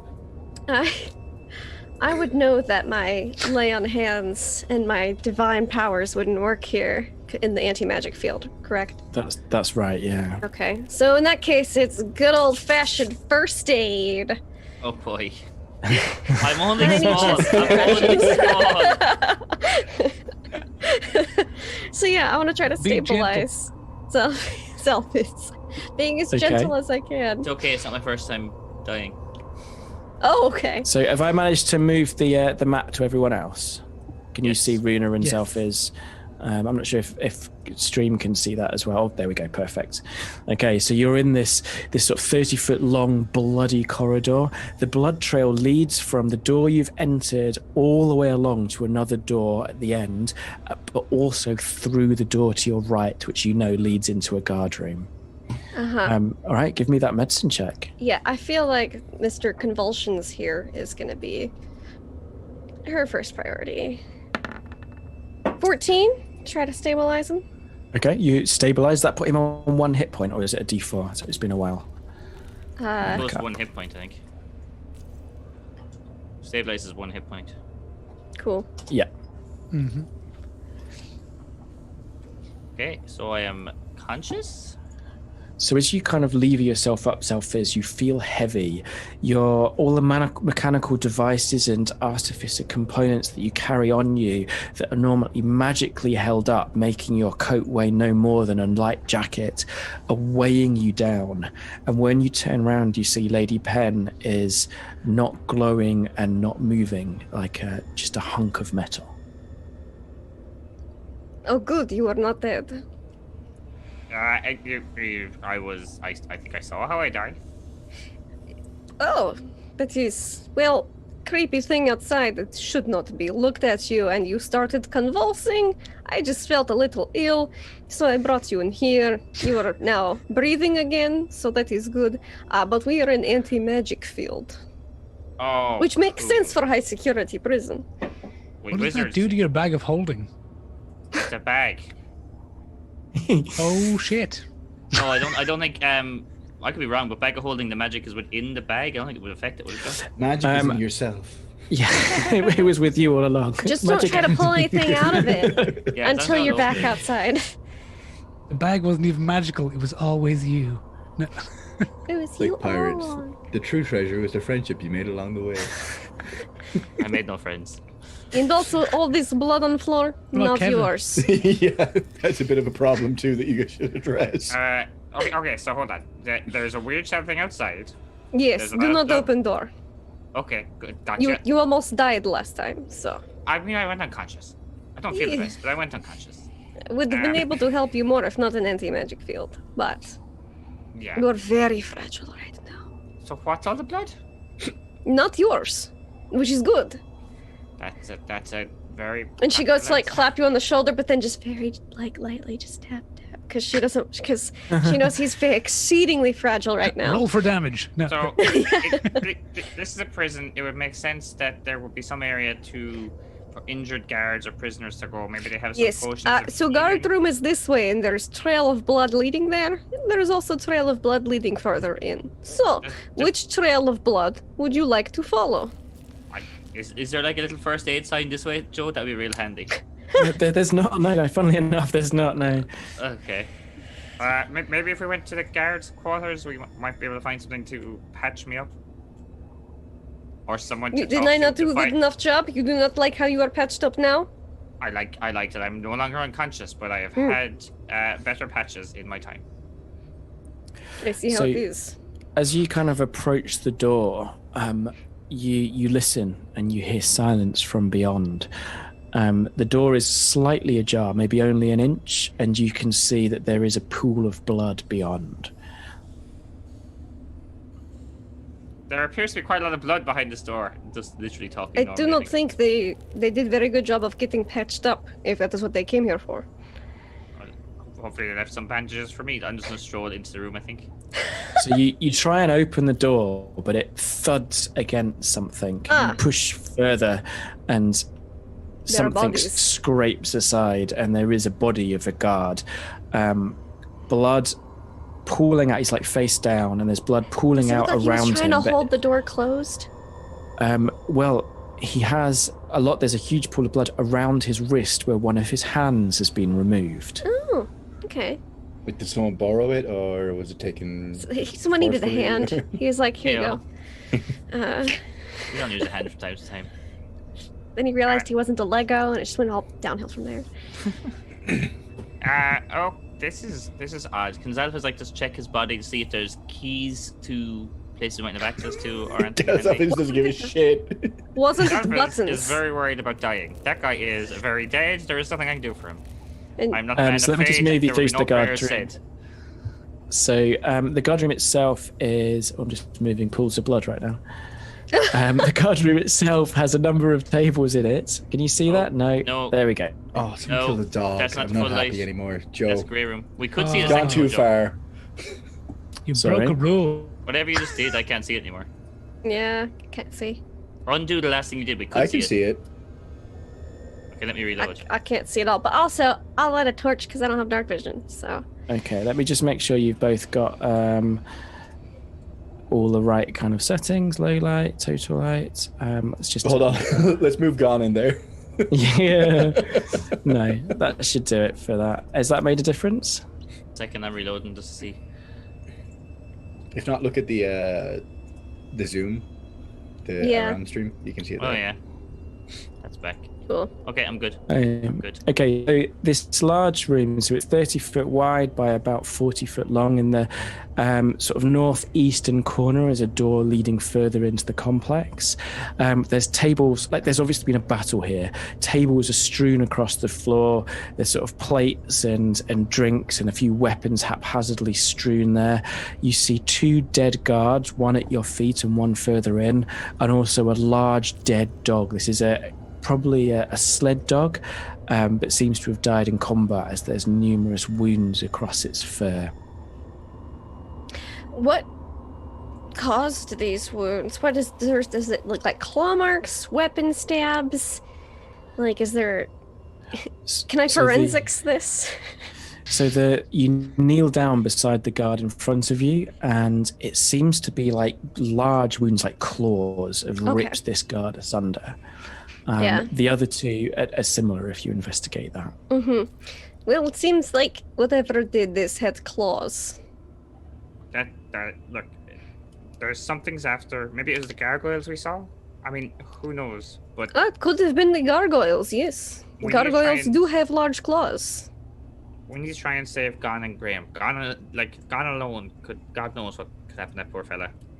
They're up tower, which means we must go to center more to get way up, maybe.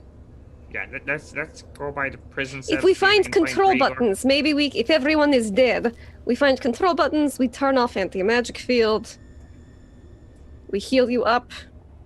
Sounds like a plan. So, I'm gonna check the bodies to see if there is any.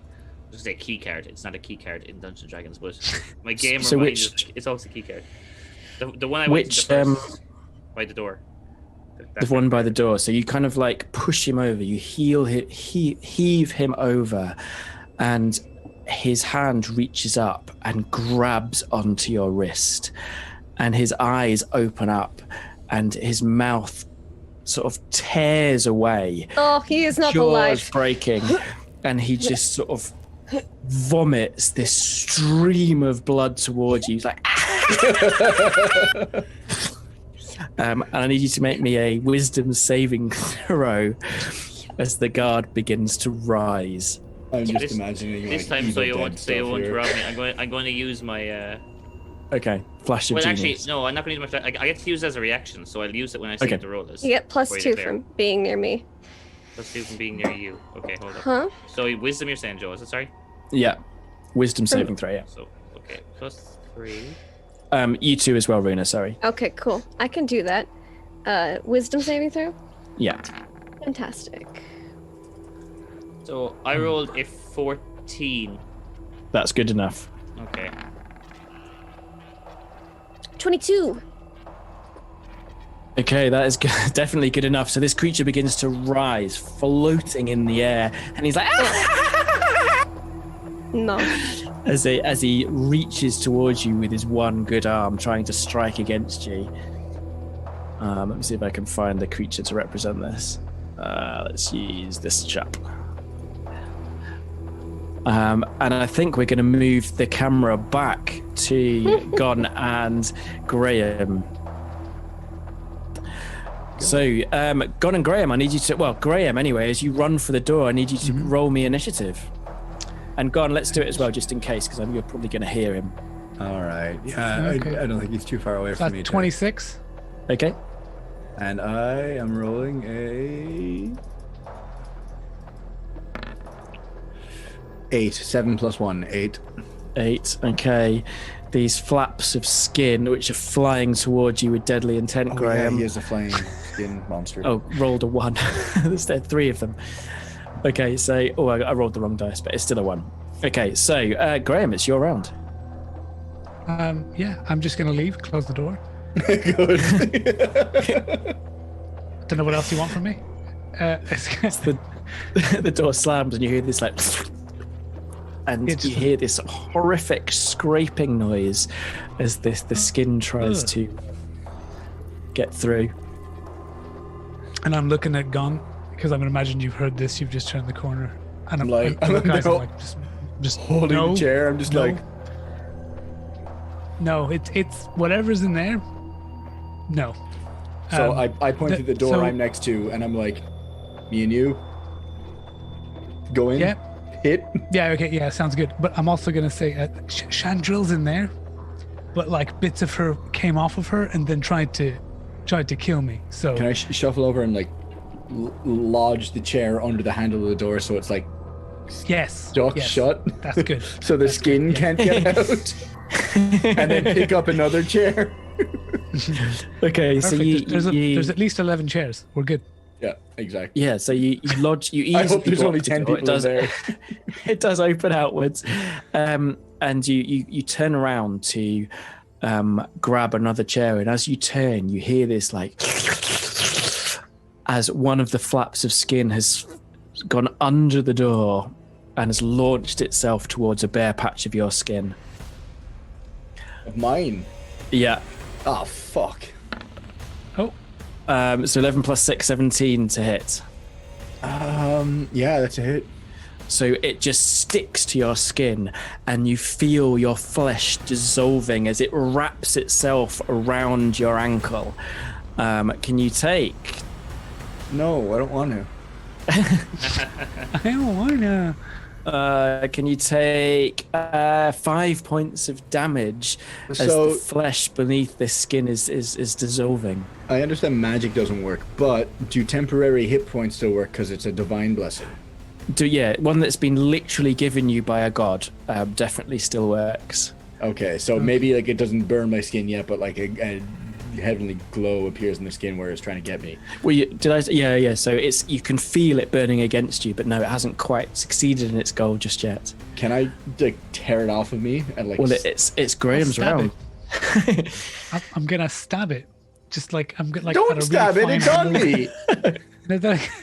You know when you have like a sharp object as a kid, and you might like get the thick bit of skin on the end of the thumb. Yeah, totally. You put the needle through it. I'm doing that, but with rapier on the skin. So I'm just gonna peel it right off your divine blessing. Oh, okay. So give me that attack roll. And you do get sneak attack because you are in. But they see me within 5 feet of me. Yeah. Soon it will literally be within me. So 20. I've rolled. Yeah, 20. absolutely. Yeah, give me that full damage. Full damage. So that's. Well, sorry, roll your. So it's what your rapier damage plus your sneak attack damage. So 1d8 plus 4, and then a 1d6. No, 4d6 for your sneak attack.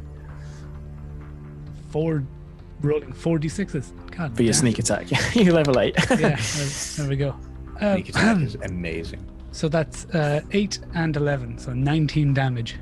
Oh, that was poor. Okay, you rip through this strip of skin, and this horrible sort of milky liquid sprays out, and then wherever it touches, it hurts. It melts through, and you sort of back off, and then it flops to the ground, and it's still like juddering and trying to lift itself off the ground, but you've ripped it in two, and it can't gain any air. God, it's your round. Can I? I want to stand with it, but what I want to do is I want to take off my cloak and stuff it at the bottom of that door. Great idea. Or is there a rug in the room? Is there any rugs or tapestries in the room? There's both rugs and tapestries, yeah. I would like to use one of them rather than my cloak, because Gann quite likes his cloak. He will tear a tapestry off the wall and shove it at the bottom of that door. And as you kind of push your fingers under, you can feel something pushing against them, but you do manage to block it, at least for now. Yeah, so I blocked that off, and with that kind of temporarily stopped, pointing at Graham and doing those the hand motions. So for anyone who's listening rather than watching, I'm pointing at me and Graham, and then I'm pointing at the door, and then I'm making a like punch motion. And Understood. I'm grabbing a chair. I'm gonna whisper, "You did hear me. Chandril is in there," and I'm pointing at where the door with the tapestry underneath. I'm like, I understand, but there's nothing we can do. We need to stop whatever's in that. There's someone in that room, and they probably did that, so we need to kill them. Or maybe not kill them, but stop them. okay. So can I have a perception roll from both of you? Oh, Jesus Christ. Has the door opened up while we're talking? Sorry? No, the door's not opened up while you're talking. We'll find out. A 19 plus 5, a 25, 24. 25, nice. Fuck it, let's do math wrong.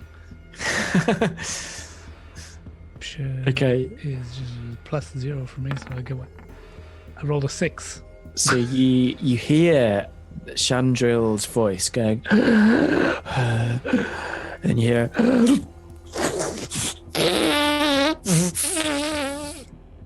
and then silence. I mean, yeah, fuck it. Sorry, Chandril, you work in a shit place. It's a serious hazard. Don't you work in customer service, Niall? Yeah, well, Okay. kind of. Compassion. I'm full of it. With that roll, you also hear another creak from the record room. Yeah, no, record, like, if we stop the record room, maybe, whatever's in the record room, maybe these things will die. So yeah, I want to, if Graham is with me, I want to break into the record room and attack whatever's in there. Okay, sounds good. Okay, so boot the door so it kicks open, or pull it open if it opens outwards, because the other one opened outward, it would make sense that they both open outward. Pull it open real fast, and then run in and slam whatever's in there with the chair. So you run in with your chair above your head. The room is in complete disarray. The light from Graham's torch flickers and reveals that all the cabinets, all the kind of safes, everything has been tipped over and spread across the floor. There's paper everywhere. Items have been smashed. And cowering behind one of these desks is a small man dressed in... Could it be a prisoner's outfit? You're not sure? Guard's outfit? It can't be a guard's outfit. And he goes, please, don't Doesn't matter. He gets the chair. He just gets the chair straight away. And I think we're going to flick the view back to Runa and Xalfiz as you face off against this demon. And can you both give me your initiative rolls? God's going to suplex him next.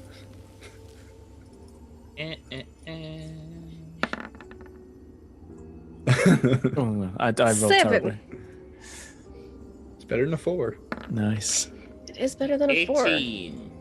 Okay, Xalfiz, you are going first. I got a 4. This demon is rising, it's actually floating in the air, which should not be possible in an anti-magic zone. He's vomiting blood everywhere. Cool. Xalfiz is going to calmly load his crossbow and fire at the demon. Give me that attack roll. +5. With a +5, I rolled a 15. That is a hit. So 1d8 plus 2. I rolled 8 damage. Wow, okay, so your bolt strikes into it and it knocks it back, almost pinning it to the wall, and there's another spray of blood. The creature's head begins to turn and it gets to the point where it can no longer turn, and then there's this cracking noise and the creature's head turns all the way around and its tongue just flops out and it's like a foot long and he's like and blood vomits everywhere. But the crossbow bolt seems to have done it serious damage. And Runa, it's your go. Hold on. With that, I believe we should probably make our exit, and Xalfiz is going to walk out the door. Ooh, bold Just move. saying. Xalfiz is 1 hit point. Xalfiz is a brave That is boy. very fair. If it wasn't a demon, Runa would be right behind you. But it is a demon, so she's going to not eat her battle axe. She's gonna swing her battle axe because. Wait, so it's a maul, isn't it? It's this 8-foot long maul of the she Titans. has her big maul. Yeah, she'll use that. I just gotta take off my magic-y things from it. So it's a base damage of a maul. Maybe it's a D8, is it? It's Surely more than it's got to be D10, I would have thought. Mauls are 2d6. 2d6. Yeah, it's okay. more than a crossbow. I was half right. Okay, so D8. 2d6. Oh, right, yeah. Sorry, I was more than half right. 7. Okay, so regular modifiers because it's not magical right now. I rolled a swing Oh, there we go. and the hits with a 26. Definitely a hit. Cool. 5 plus 4 damage. So 9. So your maul crashes into its shoulder, dislocating it, and it kind of tilts to one side, but its other hand rises up and a glowing ball of fire begins to coalesce in it, some sort of fiery inferno, and it pushes it towards you and it floats across the distance. What are you, like could only be like 3 or 4 feet, and then it explodes in fiery light, and I need to make me a dex save. Xalfiz, you're fine because you said you left the room. Yeah. Brain plays. Big brain plays. Practical plays. Yeah. Look, it was a demon. She's a paladin. She's gotta. It I mean, has you can to. hit it and leave. That's not it. Would smites work, like, because they're divine stuff? It's not magic. No. 9. Oh, no. Still magic. Just like my lay on So- hands won't work. But I divine think- magic is Divine. different than regular magic. Arcane and divine are different sources, aren't they? Technically, they're different sources, but I think an anti-magic field nullifies everything. This is Yeah, the problem. you do. with I mean, playing this thing otherwise just there's used a magic, DM so- as well. They know it's Yeah, like that's the what's DM. strange about it. Okay, So what did you get for your saving throw? 9.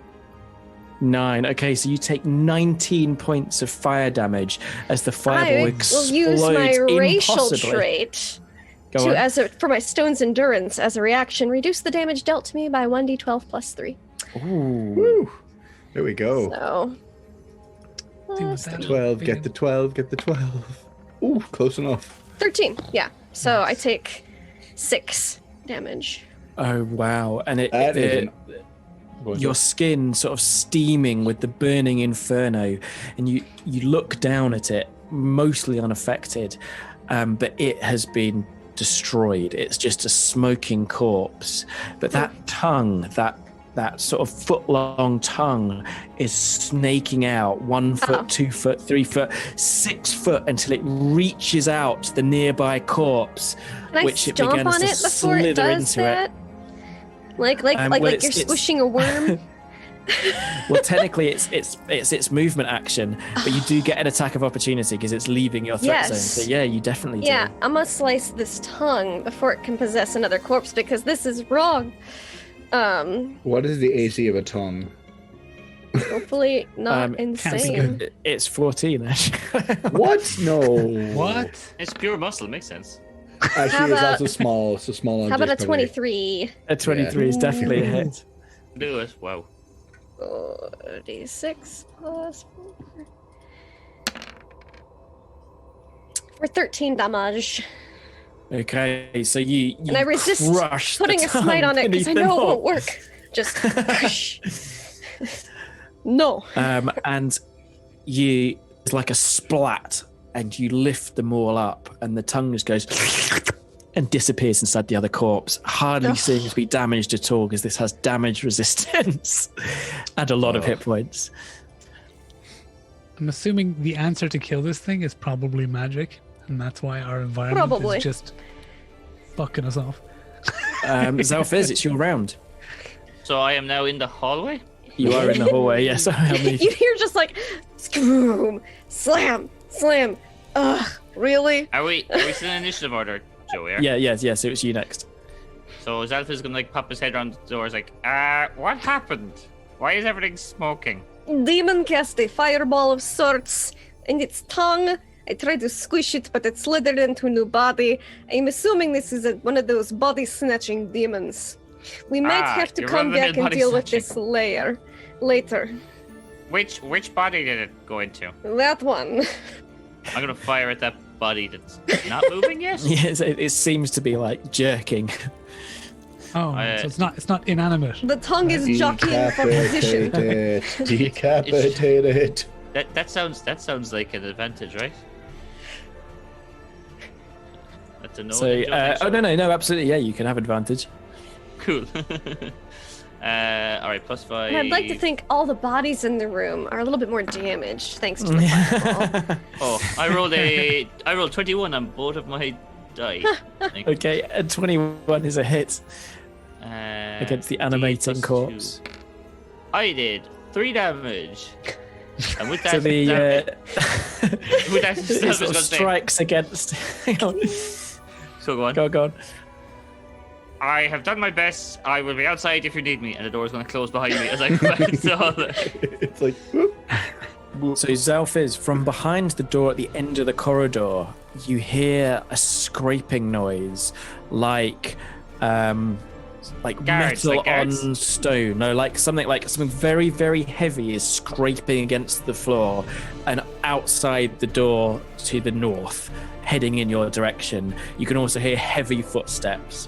Which is the external door, right? No, the door to the Oh, north. So wait, the further door into the further into the prison. complex. The door towards sorry, the okay. buttons. Okay.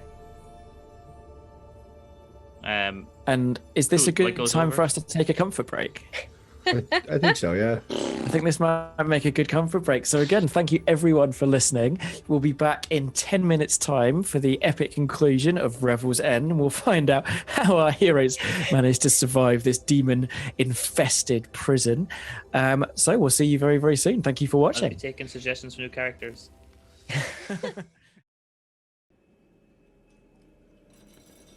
Hello and welcome back to Rime of the Frost Maiden.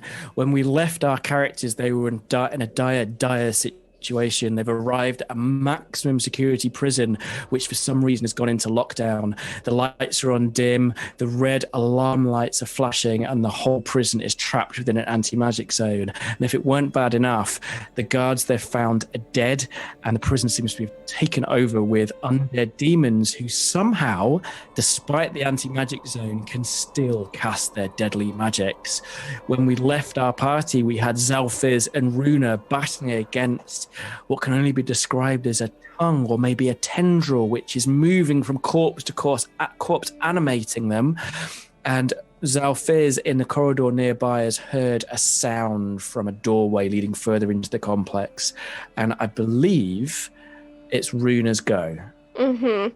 I think because it has slithered away, she's not in engaged range with it at the moment. So she's going to just... I will be back to deal with you later. Go out the door, close it. Xalfiz, Great play. why are magic no work here but demon magic works? This makes no sense. I use divine magic, they use undivine magic. It is like same source, opposite sides of coin.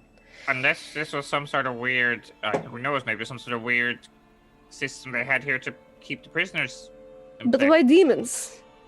I wouldn't mess around if demons were here. I don't know, but it's we gotta turn off all We this. have to fix. Yes. Fix our Further brain, inside. whichever way. They would not have problem solution on outside. So just quick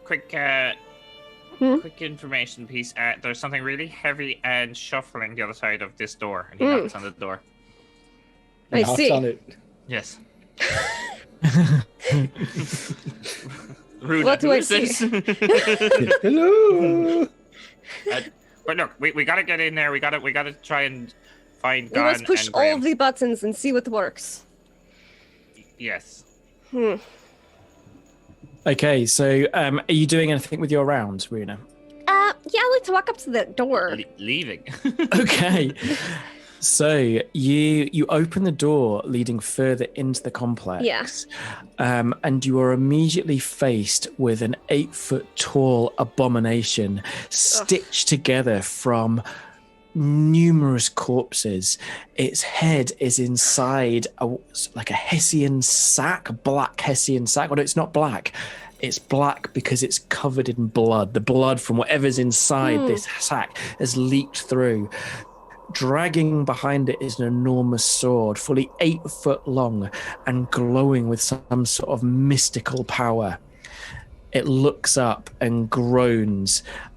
You recognize this as, well, you think you recognize this as a flesh golem.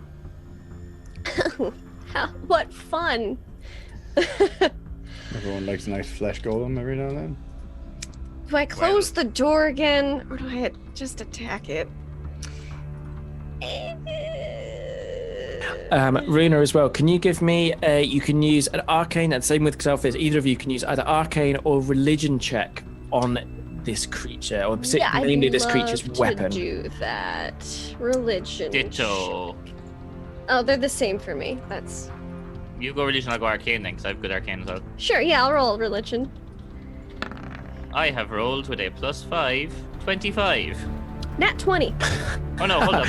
Sorry, I saw Runa's. I rolled 20 total. Nice. Okay, so you both rolled incredibly well, so What's you the know demons? some things about this thing.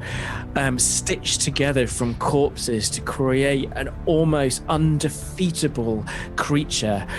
It is immune, not resistant, immune to bludgeoning, piercing, and slashing attacks from anything non-magical. It has magic resistance. It is also carrying what can only be, in Runa, you've seen this before, a sword of sharpness. This sword will magically dismember those it strikes, Huh. cutting limb from limb. Well, in that case, I think what I want to do is I want to take that sword from him. Oh god, okay. I would like to I look forward to rest. solo Yes. ascending I'd like tower. to just be like, ah. So this has you're been bad, Love, Laugh, and then Lindy, grab everyone. the sword. You can check her out. I just want to, I want to like wrestle the sword out of his hand. Be like, you don't get to have this. Nice. Okay. So give me. I'm guessing that'd be an athletics check.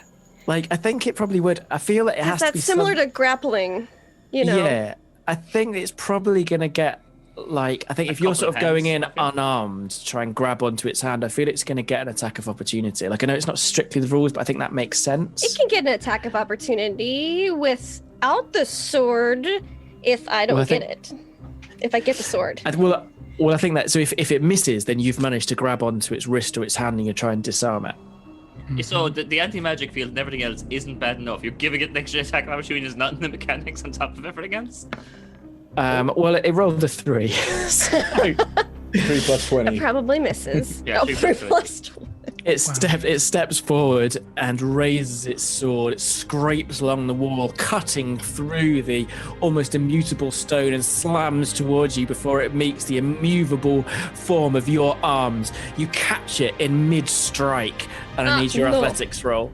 Yeah, I'm gonna roll that athletics. Plus 7. Come on. Runa says no. No. No. Oh. 12. Okay. Oh, hang on. What did I roll? Is it let me roll? Let me roll. Oh, hang on. So an 8 plus, what's it? Athletics. Strength is 4, so it got a 12. I have an athletics roll on here. What did you roll? I got a 12. A 12, so it's a draw. So you're grappling, but you've not managed to wrestle its arm free. And it's its attack.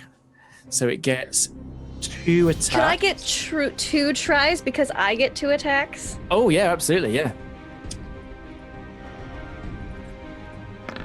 Oh, no. Oh boy. Oh boy. No. Nothing to see here. Keep moving on.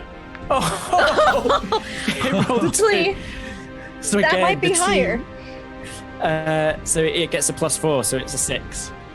That's an 8 for me. So But it isn't that one. It's not it's an ability check technically. yeah. So I don't think you've disarmed it, but you've succeeded Okay. in grappling it. So I think it is grappled. So it now means that it can't move back and forth. It's now these two. So Xalfiz, you can see these 2 enormous forms of Runa and this flesh golem. Their muscles twitching. Rolling poorly at each other. They desperately try and wrestle each other. They're like, So it's going to bring up. So it's 2 hands are on this sword. It's going to let go with one hand and strike it down towards you, Runa, in a slam attack. That's fair. That's fair. Is it going to let me roll? Come on, roll 20. Well, if he can't roll, he can't hit me. There we go. You got it. There we go. God. So a 15 is the first roll, and it has a lot of pluses. misses. So hang on, Or no, it so doesn't do any damage. a 15 plus 7, so 22. Oh, that would hit then, yes. So it does 13 points of magical bludgeoning damage, which slams down into you, jarring your teeth. Okay. And then it's going to try and get itself out of the grapple that you've put it in. So can you give me an athletics roll? I would love to do so. 14. 12. You still got it grappled. Ugh. And it's No. top of the round. And it's Xalfiz, it's you. So, I'm assuming the Ring of the Ram is a wondrous item. I'm assuming that's magic, right? Yeah, it is, yeah. God damn it. I ain't got much here other than I'm going to walk out and close the door. Not close the door. Like, you guys have fun with that. I'm going to just, I guess, load another bolt into the crossbow and try and strike it. So, to your horror, Xalfiz, you see the door next to you beginning to open, and you can hear this laugh coming from within. But give me that attack. Just If this sword's room, working. Hold on. The room we're in. I assume the door opens in towards us, right? Yeah. I'm gonna push Lady Penguin up against that door and then load them up. She's just a It might door buy stop. us. The door it might- stop. It might buy us 1 round. She's a heavy mechanical penguin. Yeah. I mean, you have to kind of struggle to push her. But no, you seem to block the door. All you hear is like, I'm knackered after pushing a penguin in place, and I rolled an 8 to hit on my crossbow. Yeah, that's not going to do it. Your crossbow bolt bounces off the walls, but luckily doesn't hit Runa, but also doesn't hit the golem. And Runa, it's your go. Want this sword? 'Cause Okay, it give me works. that athletics roll. come on. 18. Okay, so it gets an 18. Yeah, that beats. Okay, it knocks you to the ground, breaking out of your hold, and you're thrown backwards. You do have another attack. Yeah. Give sword, please. Now. Okay, give me that athletics roll. But that would be more of an intimidation. You're just... 23. Ooh. Oh. There we Yes. go. So gritting your teeth, you rip the sword out of the I golem's do that hand, kick up. I'm like, ugh. She just like ripped your hand holding off it of aloft. And as soon as it leaves the golem's sort of horrible formed fingers that's been stitched together out of multiple prison inmates and Working guards, sword. the sword's magic fades, and you're just holding an enormous amount of like hunk of metal. metal. Well, now it can't use it against us at least. So confused. And let's move the camera over to the other two in the record room. Watch out, watch out, I watch just- out from the top ropes. Yeah, I gotta like suplex this guy through a table. So he Let him speak yet. let's move you over. So the record room is a wreck. Hundreds of papers and artifacts have been scattered across the floor that's littered with broken glass, twisted metal, and ripped paper. In the corner, cowering there, is a man in a nondescript uniform of grey. Across the sort of lapel, like the breast, is the words R.E. And he looks up at you with fear-filled eyes as you crash the chair down onto him. Can you give me an attack roll? Yeah, sure thing. What do I got? Strength is that's okay. +1. Now is when I'll get a nat 20 and I'll kill the guy before I can ask him any questions. I got a 5 +1, so it's 6. He's like on his sort of sat down, and he just pushes back, arms and legs flailing into the sort of back against the wall, but the chair crashes down onto the floor in front of him. Please don't kill me, please. I'll kind of like try to recover and like just grab him and like pin him up against the wall and be like, What is going on here? Who are you? I'm- Try and keep it down. Please, I'm no one important. I'm the man who cleans the toilets. Everyone cleans the toilets here. I oversee it. The prisoners come in, and I'm that. It doesn't matter now, please. What is happening? The prisoners escaped. I don't know how they did it. They were led by a man, necromancer, or lich or something. He's opened, I don't know, some sort of portal into the abyss, called forth demons. Everyone's dead. Everyone's dead. I can hear poor Jules screaming from next door. Why are you in here? I'm hiding. Hiding? Why is this room turned That's upside actually down? not a bad strategy. I'm on his side for this one, Gann. Well, I want to know why the room's turned upside down, so... That's true. They came, the necromancer and his followers, members of the prisoners who have joined him. They were looking for things, items of power, So, and what's things your I name? could use. I'm Dennis. Ah, Dennis. So, Dennis, Joe. how go on. often are these bathrooms cleaned? Just out of curiosity. He sort of He really looks has at to you use the with sort of toilet. fear and confusion. Every day, Every day. Nice. Nice. Dennis, run a tight ship. whatever is out there, there's magic being used. I cannot use magic. Is there something we can do to allow us to use our magic? Is there a switch? Is there No, control? No, it's a Chantrell she called lockdown on. Turns on the antique magic field for anyone but the guards. How can she turn it off? How can we turn it off? Well, she can is do it. Probably not going to do much right now. There'll be a command word. Oh, fuck. So I don't know how to break this to you, Dennis, Gann is going to but, drop him and run back out to the door. Yeah, We I'm saying, Chandril, she's really dead. Like, She very might not dead. be yet. She was being smothered. She might still won't be able to resuscitate her. We'll check. Well, you'd think in 3 minutes of brain dead if like we bring. Gann is going to still try. He's going to run out and try. So no, it's a brave effort. So you run across the councillor's room and into the captain of the guard or the warden's chamber. Chandril is lying there motionless with one of these skin kites across her mouth, stopping her from breathing. As Gann soon is as you just- enter, it when they- peels away, ripping away the flesh of her face, leaving a bloody mask, and it flaps towards you, as do two others. But Chandril just glares at you with dead, I guess, like accusing eyes. Can I use a medicine roll to try to see if she's still alive? It could be A very, very, very, very off chance that it might. without you have enough knowledge of medicine there that she is dead. Fuck. I push her off the desk. Can I see anything? Can I see anything on the desk? So if you're doing that, the skin kites are going to That's attack fine. you. Gann just has his arms up like that to like, so they go onto his arms rather than his face to obscure his vision, and he's just like looking on the desk to see if he can find anything. He doesn't care about whatever damage he's taking. Okay, give me an investigation roll. Am I good at these? I don't think I am. I think not. Okay. Plus 0 is fine. Did I roll? What's I your didn't. armor class?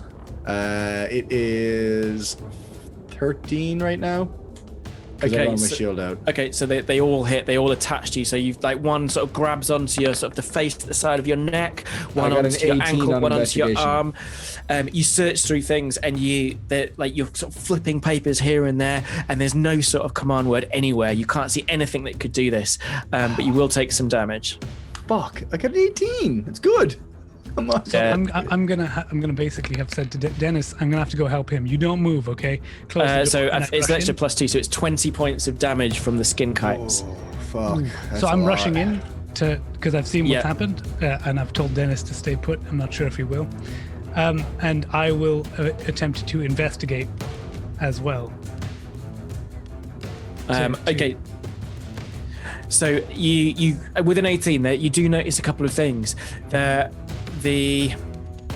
The table where Chandril is laid across is somehow magically illuminating the room, and that magic's still working. You can also see like a control panel, like something that's looking like from like something an artificer would make, which has various buttons on it, and those are lit up. So I'm I'm gonna point to that. Gann so will point to investigate. that. Do I understand Gann is what I'm like saying? screaming as these skin plates begin to melt his very flesh. Graham, it's your round. Yeah, I got a 26 on investigate. So do I understand what I'm looking at? So you see that's what you see. So the are you ignoring Gann flailing with these skin kites? Yeah, and I'm just gonna start pressing buttons. So the control panel, it seems to be, it allows you to speak to different parts of the complex. So it's that each of the buttons has room numbers on it. So I'm there pressing buttons. I'm like, what does that one do? No, okay. So meanwhile, with this battle below, Runa and Xalfiz, you can hear Graham's voice sort of occasionally go. Oh, It's they're cutting in and fucked out too. as he presses Maybe we buttons. should leave. And then I press like all of the buttons. I'm holding my hands, all of them out, and I'm holding down every button. And I'm like, Xalfiz, come upstairs. We need artificer knowledges, please. So Dennis comes to us. No, the cultists, the necromancer, they'll know we're here. You've just told them our location. Are you crazy? But it's okay. I've called Xalfiz. He's very practical. We've got. Don't worry, Dennis. We'll figure it out. Also, Dennis, what are you doing in here? I told you to stay in that room. God, it's your round. I'm gone. What can I even do? Gann is gonna. Can I do an Arcana to see if there's like a common word of command that might stop this? Maybe and just guess. Abracadabra, whatever. Like there's an infinite number of things it could be. All right, can I roll? If I get a nat 20 on an Password backwards. It's always intelligence password check. backwards. There's no way you can guess this password. Okay. Can I? But Throw you him are being a attacked by these bladed skin weapon. kites. Yeah, well, no shit. You can rip them off, like they're just attached to you. How many? Is there more on her corpse? No, yeah, there's only 3. They're all on me now? Yeah. Okay, yes, I would like to try to rip at least as many off as I can. How many attacks do you have? I only have 1. Okay, so you can rip off 1. So give me a strength check, an athletics roll. And what I would like to do is I'd like to open up a drawer and shove it in there. Okay. And make sure it's a solidly, the skin can't slither out, which is just, oh. I got a 15. Okay, so you rip it from you, and it sort of you slam it into a drawer, and then from your neck where you'd ripped it off, you feel the sort of the flesh like terrible sunburn, and the skin peeling away. And where it peels away, it's like blue with part of your beard on it, and it hits the ground and then begins to squirm, and it flaps into the air. There is now another skin kite. This one a gone skin kite. They reproduce.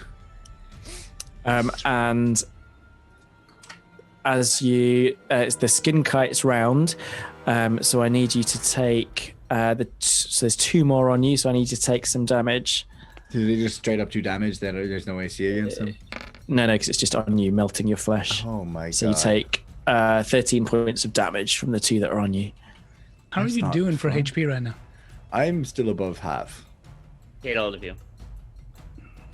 Welcome to my world. Usually I'm in your boat. So the one on the ground, the gone one, is going to flap into the air, and it's going to try and grab onto Graham. I'm just going to dodge. Graham, okay. Or am I wrong in that? Sorry, no, he's hit. He's searching the room, so it gets a 13 to hit. That is not a hit. Okay, so it's your round, Graham. So I'm going to attack the bit of gone flesh. Okay, so give me that attack. Yeah, that's 1 second. Which one am I going to attack with? Yeah, I'll attack that. Right. So 15. That is a hit. Okay. So as your rapier skewers this horrendous creature. Mm-hmm. So that's do damage, please. You're within range, so you can have sneak attack. Okay. So 1d8 plus 4, and then 4d6. Yeah.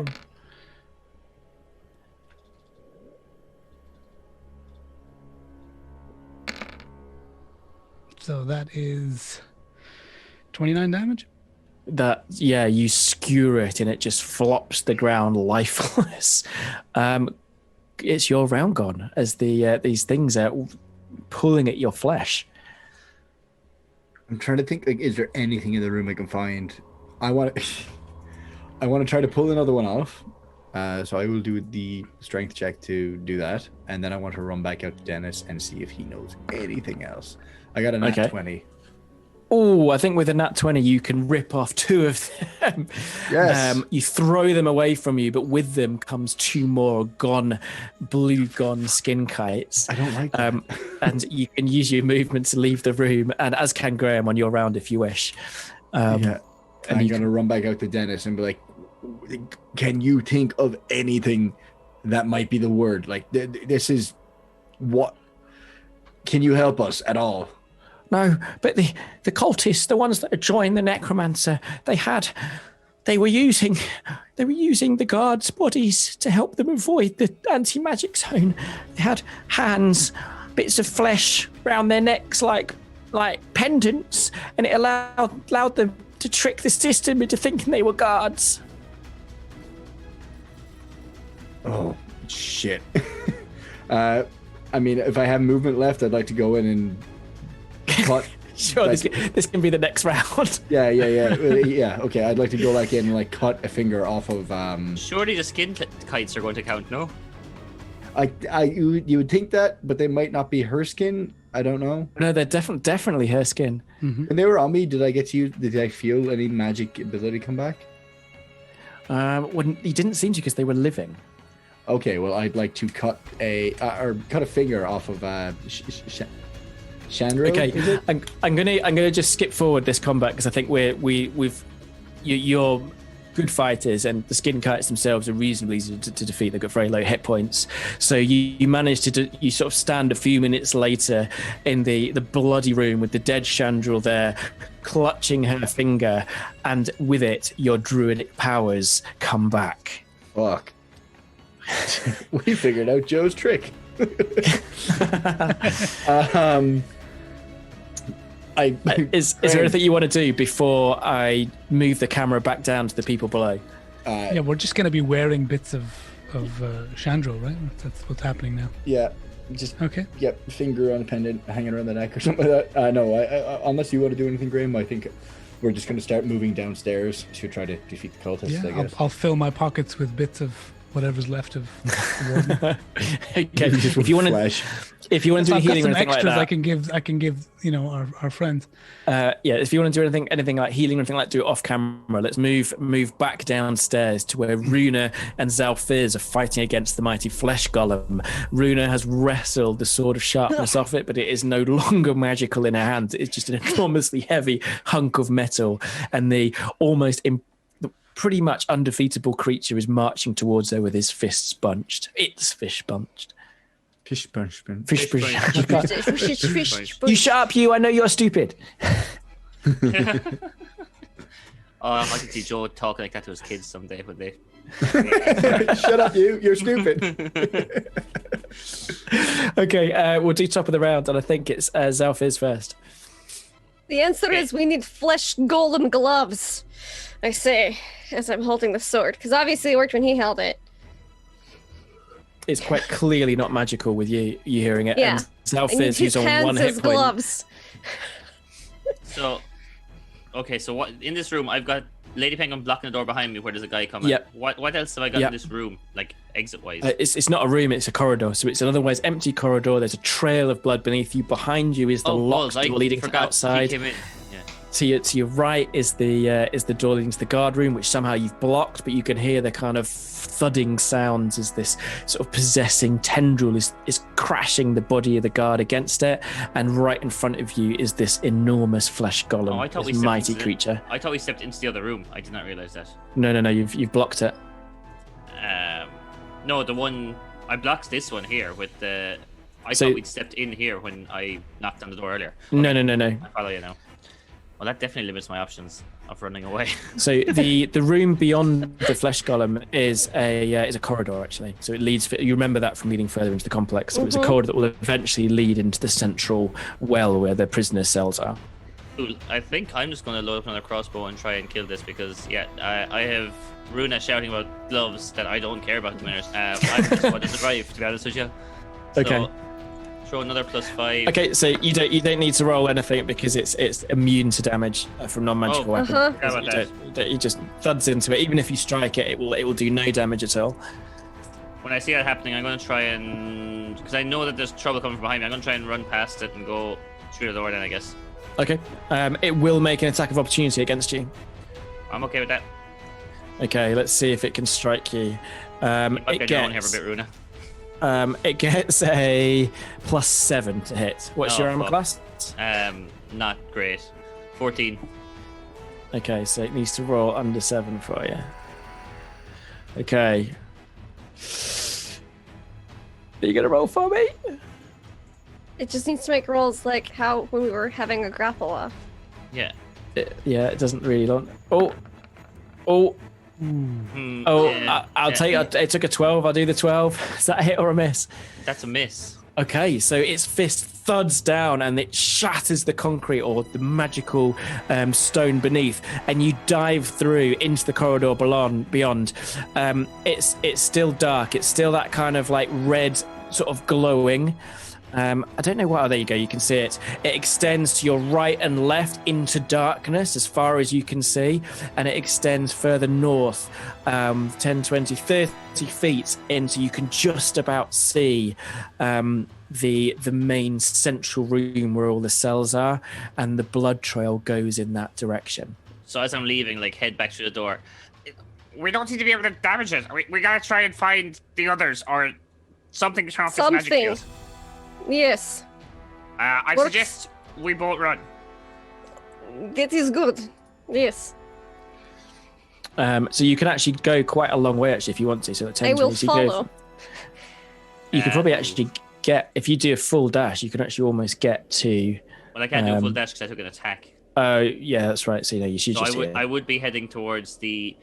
I would be heading towards the main room of the cells, but bear in mind that I have 1 hit point and have met nothing but problems. I'm going to be very much in the darkness of this corridor, hoping that Runa follows on.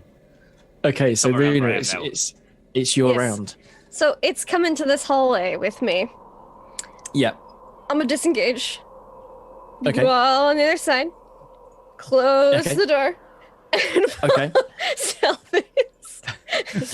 Okay, so as you close the door, you hear this like gung, gung, gung, as the kind of bolts within engage, locking the thing within. It at least buys it. I just keep buying it. So I'm like, oh, close the door. And then close the door.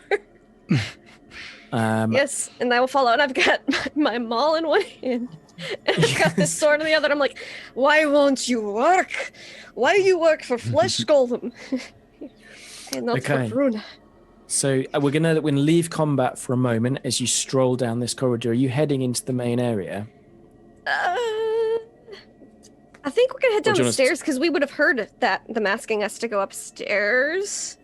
So you know from looking at the map that the only way to get into the tower Is in the is main in area. this main area. There's a staircase in this Yes. sort of guard control room in the center. But I think we will try stealth. I'll move your characters so you're at least sort of a bit closer. Sure. And then you can decide what you do from there. Sorry, for some reason your character, if you could move it, that'd make it a bit easier. For some reason you're Sure. okay. So Yes. Runa would You- attempt to walk quietly as we head towards the main area. So you see ahead an enormous room. It's hexagonal, and built into the walls are numerous cells. The cells themselves are like metal doors with a barred hatch, but many of the cells are wide open.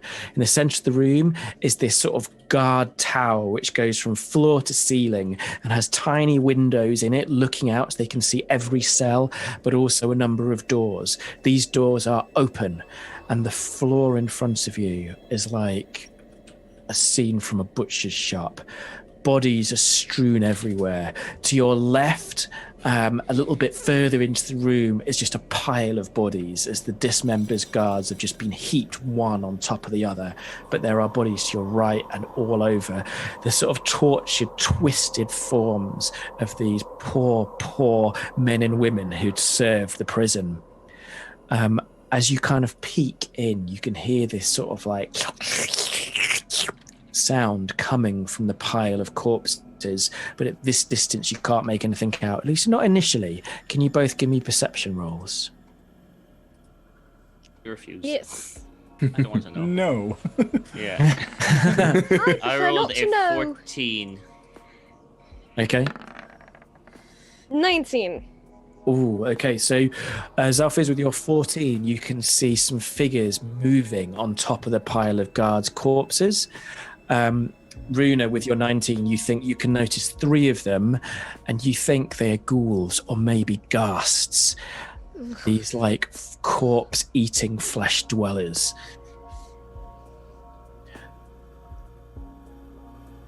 So it's to your left into the room, about 50 feet away. Sort of. Okay. But the right There. looks clear?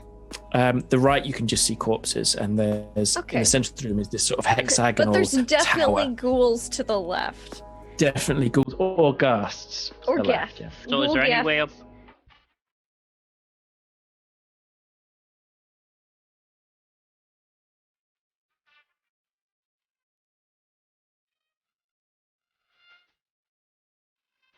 Do you two wish to do is you're peering into this large prison complex?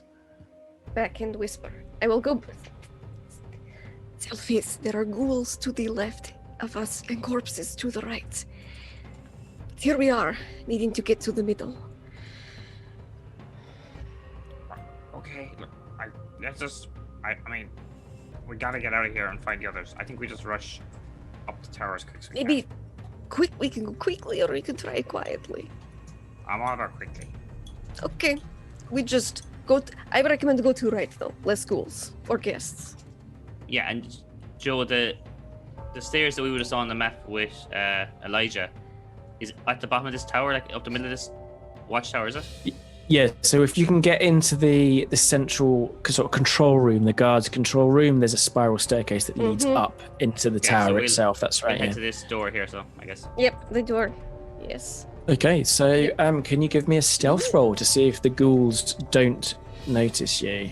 Sure. 100%. So they have a passive perception of 10. So there's your target. Oh, well, let's see what we get. 14. Okay, sneaky. Uh-oh. 8. Okay, so Unless it hasn't been an hour, in which case we would still have pass without a trace. Oh, it hasn't been an hour, but it's a spell, so it doesn't work. Oh, that's true. Hold That's on, true. I forgot about that. hold on. So Hold this on. has been going on Flash for a of while. genius. Oh. Flash of genius. It's okay. We're fine. +5. Done. Flash of Genius is fine, +5, you're fine. So one of the Okay. ghouls So or my flash of ghasts. genius. I wanted, like, it's going on for a long time with their turn. I wanted to, like, go back as Gann and just, like, mash the controls and say, use the guards to use your magic. But I don't know how long the time difference is between our turn and their turn. If it was Call of Cthulhu, I'd say, well, just roll for luck. I think just narratively, I think that's a really cool thing to do. So you hear this, like, so Runa and Xalfiz, you can hear this, like, as the intercom system bursts to life, and you hear a familiar voice. So, Gon, what do you say? Take a part of the guard. You can use magic if you're touching them. Oh, cool. Xalfiz is going to run over to a dead guard. There's put a his bunch of hand up. corpses right here to Yeah. the right. Yeah. Xalfiz is going to start just curing wounds. Okay. Left and right. So you immediately pull off, Cure, and you have to, like, cure. touching the guard isn't enough. You're actually gonna have to pull a piece off the guard, like sever Hey, well, a I finger have a off. sword in one hand and a maul in the other. I will just Xalfiz has a hammer. give us a For some hand. reason, he's climbing gear, so Xalfiz is going to start breaking knuckles with a hammer. These So- are inanimate corpses. You can really do damage, Rena. So as you each grab Runa, yourself sorry. a grisly trophy, Ugh, I do not the like this. the sound of Gordon's shouting has attracted the ghouls and the ghasts, and four, I don't know why they're this enormous, they shouldn't be this enormous, 4 figures turn round the corner and let out this, 28 days later or sort of body snatches, scream and launch themselves towards you. Just Joe, as we're breaking And- fingers, I'm putting one on Lady Penguin as well as FYI. Well, no, Lady Penguin is powered by you, so as soon as you seem to gain your power back, so does Lady Penguin. Ah. Cool. And she just lights up, her eyes bright, goes blue and then red. And remember, like, red? You shouldn't be red. Red means that Kevin's there. Then they're back to blue again.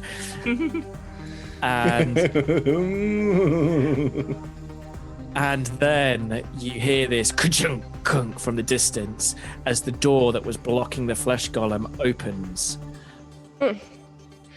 And I think we're going to move our camera back to the other two. So I think, Niall, you just said, sorry, Gann, you just said that you had moved yourself back into the room to go and use the intercom. Yeah, So I think if we just put you all back, we'll move you all back in there where we start this scene. Yeah. I look back at Graham and I'm like, I think they got the message. I think so, but Our work here is ask, get Dennis. You can Ask leave him. through the roof still. I've got that's still open. You can turn into a bird. We can just forget this ever happened. We can't leave the others behind, and we need that orb. Can you let's go. Let's go check if Dennis knows anything about this. If he and I'd like to start moving as I'm talking out to the other room Yeah. to see if Dennis is still there. We're pulling a West Wing walk and talk. So I think so- that if we strategically ask Dennis the correct question, we'll find out exactly where the red skin thiefling with the pointy teeth is at. Yeah. So you ask him well, let's do this in question. character. Yeah, Graham, you ask him about the prisoner. I'm going to see if I can find anything in this room that would Gann know that it looks similar to the orb that we've seen before, that weird thing with the rings around it. Well, no, that's the Mythalar. So you It's might not similar to that at all, is it? No, that's a completely different thing. The Mythalar is what powered the city, the Netherese cities. She described it as Professor Orb. We probably skipped over it because I think there would have been that discussion. So it literally looks like the moon, like it's glowing white, and it's almost like it's been created to look like. I would like what's to look the at Forgotten Realms moon. no, or no. I'm sure it's chat. Tell me what it's called if you know. Anyway, I would like to look to see if I see anything that resembles that in the room. I'll do a perception roll if necessary. And you'd need to be an investigation, but you both can do it, or one of you can do it with advantage. I can do it. I've Saloon, got thank plus you. 8. Thank you do you. that, and I'll ask him about Chat. Saloon. There you go. If you do that investigation roll, then I will ask him if he has seen it and if he knows anything about the I tiefling said with prisoner. advantage, so that's 23. So you're kind of searching through, and this room does look like it's been ripped of anything of value, but you do find this like little orb which glows with an inner light despite the anti-magic zone, and you pull it out.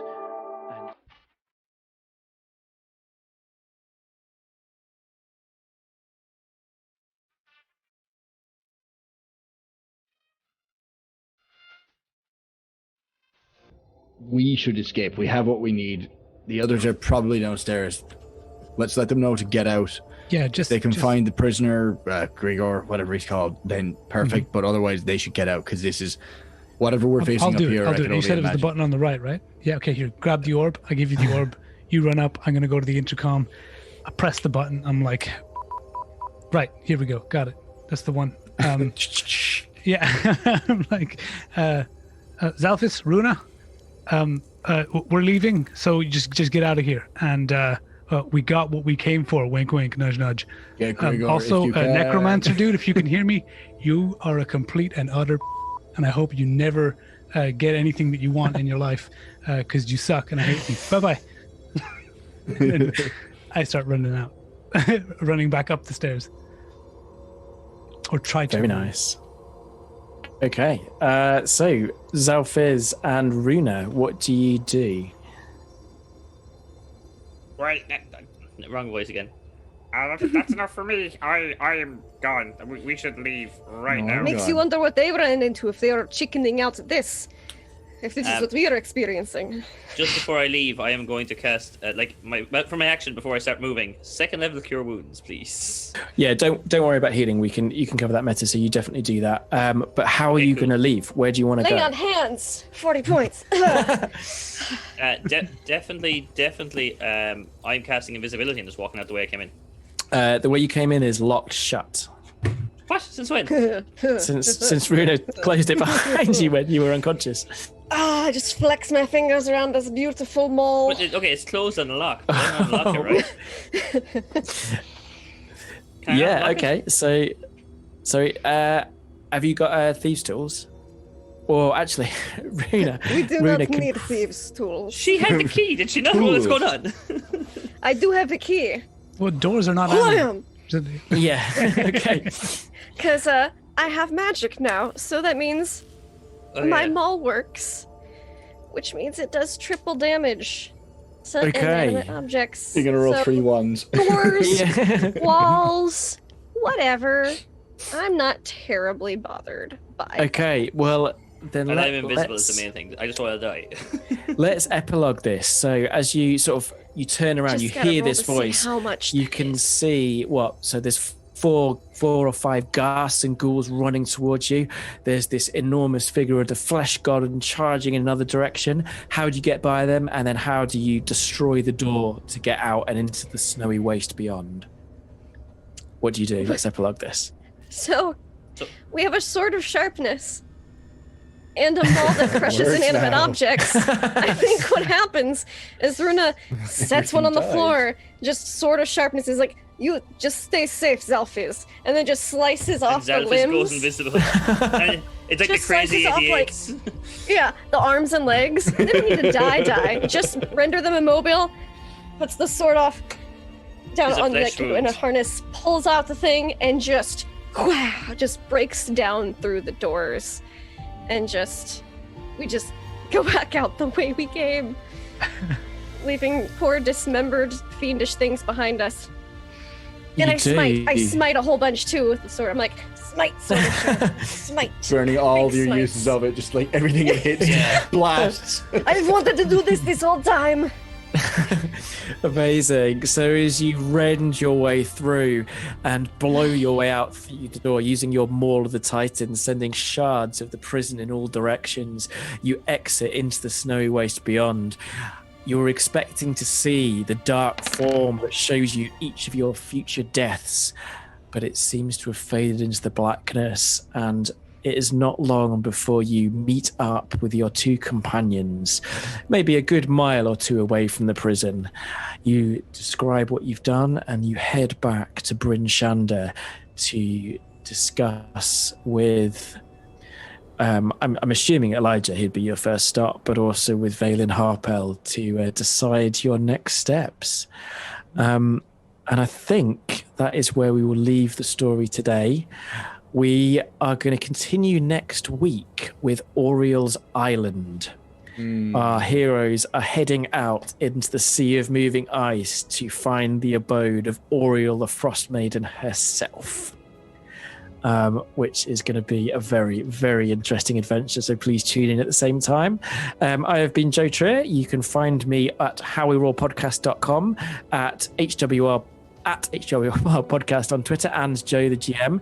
And we have all sorts of Dungeons & Dragons and Call of Cthulhu available wherever you can download podcasts, including Spotify. So please do check out How We Roll Podcast. Owen, where can people find more of you? You can find more of me at How We Roll Owen in most places on the internet. I am on Twitter at How We Roll Owen. Owen is EOGHAN. I'm also on Twitch playing a whole raft of games, Rocket League, Football Manager. Going to be starting up Baldur's Gate in the next couple of weeks, which will be more down the kind of podcast route. And I hang out in our Discord pretty much every day when I'm busy working. I say Graham, Kuran, thank you so much for that awesome adventure. Where can people find more of you? You can find me on Twitter at Kuran_J. And you can find me on the How We Roll Discord or the Does It Roll Discord. Good stuff. And Niall, thank you again for playing. Where can people find more of your stuff? People can find me on my Twitter, which is, I can't remember right now. I think it's How We Roll Podcast Niall. HWR Podcast. HWR Podcast Niall, there we go. Or you can find me more easily on the How We Roll Discord or the Does It Roll Discord, where, yeah, I'm around most times. And if you tag my name, I'll more than likely reply. And Lindsay, again, thank you so much for joining us again. It's always a pleasure to play with you. I'm so glad you can make it tonight. Where can people find more of your stuff? Oh my goodness. So people can find me online at LaughLoveLindy, Twitch, Twitter, YouTube, etc. I play and GM a lot of tabletop RPGs. Bit of an addict. It's fine. I don't need help. We've got 2 weekly D&D games on my channel. A once-a-month Aliens campaign, which is super thrilling and exciting and terrifying. You can also find me on a couple other channels. Currently, I'm twice a week on Praxagora Thesmophoria's channel playing The Witcher tabletop RPG and the Blue Rose tabletop RPG, which is actually in 2 hours. So that'll be super fun. Check it out for just shenanigans. Wow. And last but by no means least, thank you so much, Aram. Aram, can people hear you in chat? Because the production is, as always, incredible. I'm not sure. Hopefully. Honestly, this week, I don't know. Maybe they can hear me, maybe not. We'll see. Can people hear? Yes, they can. Yes, they can hear you. Perfect. Okay. Where can people find more of you? You can find me online at Vardian, and I'll just put everything I do there. That'll be easy. Thank you so much. And I'm going to hand over now to Owen for our post-game chat. Any questions, please do forward them to us. Yeah, so any questions that you have, throw them into chat. I started taking notes in this game most of the way through as I do for little questions. Once we got to the prison, I was like, well, I just need to focus and figure out what's happening. I guess, Joe, we'll start with you. This is a step back into probably what's more in our wheelhouse, going through the kind of 6 years of us doing this kind of stuff in slow horror and instant death situations. What was the thinking, or how did you feel it went? So if anyone's got the Rime the Frost Maiden book, the Revel's End as a like place is done in a lot of detail. So the map's really interesting, although I think we did joke a few about some of the issues with it, but it's really interesting. I love how the detail they've done, and I love the idea of it, like a prison within. It's just such a good location and setting, but they don't offer very much. There's no story. Like a heist is the obvious one, and that's my first idea. But I felt that we'd gone quite lighthearted in the last few sessions, and I really wanted to go back to horror. But obviously, when you've got level 8 characters, horror is very difficult to do because everyone's got, you know, loads of hit points and loads of spells and loads of powers, and even if they feel threatened, they want to use them because they're, you know, you've got a hammer, you want to use it. So I came up with the idea of the anti-magic zones. The anti-magic zone isn't in the book. That's something I've come up with to help nullify that. But I didn't want it to be frustrating. So I wanted there to be a solution. And like I even at one point, the idea was that there would be these crystals, but you'd only find like one. And so you'd have to like do your attack and then throw the crystal to someone else. I had ideas for that, but I think, again, I wanted to keep with this sort of slow burn horror, and hopefully at least on one level or other I achieved it. So I wanted to go more down the body horror with the skin kites, which are a 30 monster, and with the flesh golem, sort of a bit like Silent Hill's Pyramid Head is how I pictured. Yeah, exactly how you described him anyway. That's what I thought too. That's what I was seeing anyway. Again, it'd be lovely to like draw it out over like 8 hours because there's a big combat. Like, there could have been a battle with the necromancer, and obviously with Avarice is hovering around. But I think with the 3 hours, I think rather than, I know it ended a bit abruptly, but I think it was a satisfying end rather than like getting into a halting combat that we just couldn't really explore properly. What you did is you created a scenario that fixes the Superman problem, where like when you're so powerful, nobody cares because you're going to save the day. Oh, kryptonite. Oh, no. Oh, no, yeah. Instead, you're like, hey, nobody's got powers in this place and you need to find something. It was scary. It was especially for you two guys. I just imagine the group meeting up afterwards and Bruno's like, all you had was flappy skin things. I have a rash on my neck and no beard left. Oh, no. Nice. I didn't even get hit. I don't know what you guys are talking about. Can I say like, I took on some ghouls gas, a flesh golem, a tongue demon thing, that weird thing outside, and then this is why you get paid the big bucks, Runa. I spent a lot of time like looking at different like monsters, and particularly undead, like digging through again flesh kites. So from 30, I think. What was the demon that the tongue thing is from Xanathar's, and it's got something called Defile Corpse, which basically makes you frightened if you fail the wisdom check, which is where it like vomits blood or spins its head around and stuff like that, makes you scared. It's basically just the liquor from Resident Evil. That one. I had a lot of fun planning this, to be honest. Once I settled on this is what we're doing, because originally I tried to plan a heist, but I think I decided this was more fun. When you had the conversation happening, we're like, who would use demons to keep in the prisoners? I'm like, Dementors, Azkaban. Yeah, you're like, I was like, every fantasy thing I've ever heard. Around it, like that doesn't exist. I didn't even think of them, but I was like, every fantasy thing I've ever known. Could I step away? Not for Runa. Not for the paladin. Can I step away from the horror side for two notable mentions of the heist name? We had Brother Where Fart Thou, which I liked a lot, and Pupillion instead of Papillion. Ocean's number 2 was still my favorite. That broke me. Thank you. I typed it. I was like, it was a seamless away from us. So I typed it like, I'm joining in chat. Maybe Lindy will be there. And I typed it, and immediately everyone but Joe started laughing. I was like, oh well, I broke our stream. All of us on the camera just be like.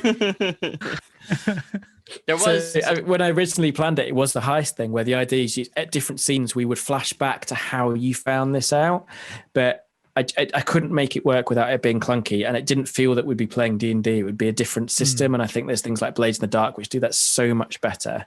And I felt I was trying to create something that wouldn't have worked as well as. Again, hopefully you enjoyed this, and hopefully I did achieve the horror sort of feeling that I was going for. I think you did a good job of revealing how helpless we are.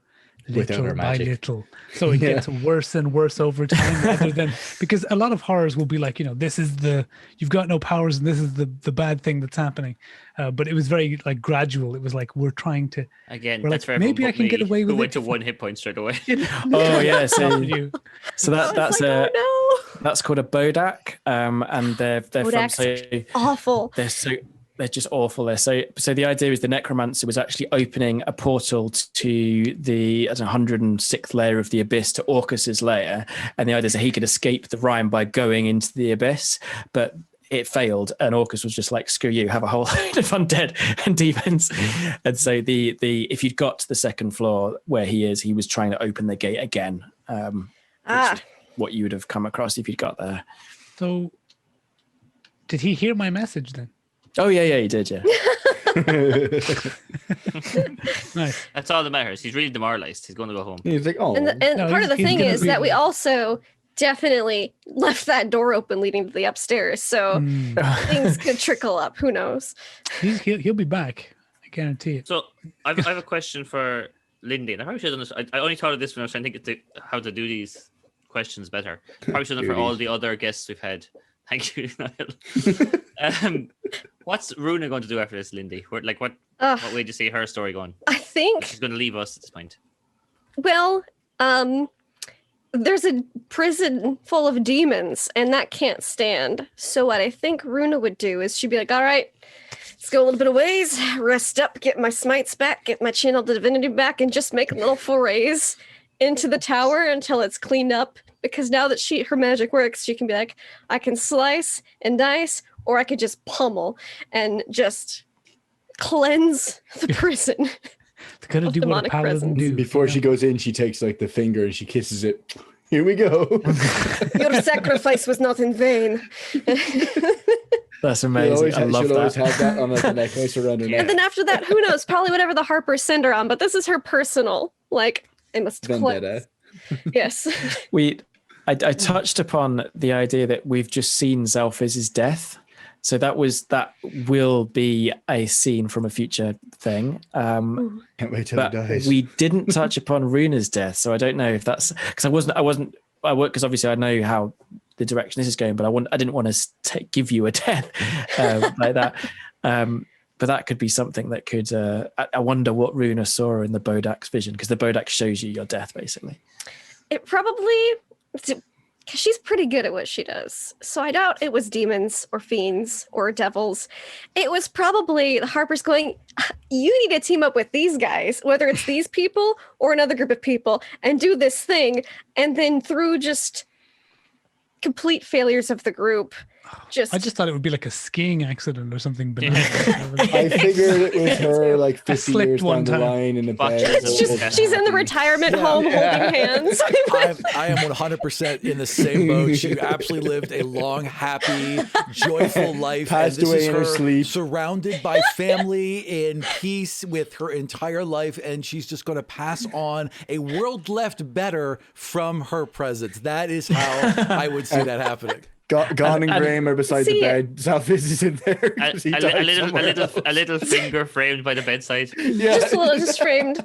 It's a skeleton now. Just a But little that's skeletal why figure. the Bodak didn't reduce you to 0 hit points, because you saw, a future. Happy ending. Mm-hmm. It's Like, a oh, I do Patronus. get married. She had her own self-made Patronus. I thought reduced just give no constitution. That was the whole thing. Actually, no, wisdom was which is strange. I think, it rends your soul. So, in Yeah. terms of, we got the horror across. It was kind of a slow build, as Kuran said. Joe, how do you feel about at every turn us turning it to slapstick? we had a row with Elijah. We started having a discussion and argument about gargoyles. You went Mrs. Doyle at one point. Which Yeah. So I definitely regret doing that voice, but if it's done now, that's canon. I think the first scene was perfect. I think that was really enjoyable, and I think you often, all horror films start off with a load of slapstick before they go up to the cabin in the woods or whatever. Like, I think that was perfect. I think I don't think there was very much slapstick when you were in the prison, to be honest. It was just a series of us before- opening doors, before the going, prison. "Oh, this is worse," and then going through and closing the door behind us. So we do have one question from chat then, which is, how do we convince, decide, get guests? We beg, yeah. we find out secrets about them and hold it over them until they appear. So The secret about Lindy is she's a really nice person. Joe, did you have? She doesn't want anyone to know. Zachary also works too. Niall's working on next season. So Joe, the other question is, did you envision Runa / Lindy returning for this particular session?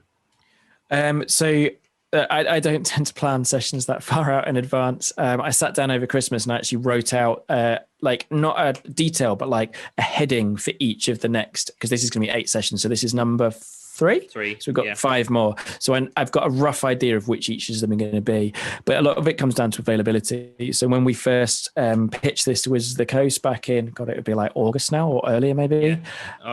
We had a list of people that we really wanted to play with. So some of them, like Lindy, are people we've played with before and just really fit our vibe and really are fun to play with. And other people are just people we really wanted to play with that we'd never played with before. People like Daniel and Steve from Asians Represent, who we met, Owen and I met when we were in LA for D&D Live a couple of years ago.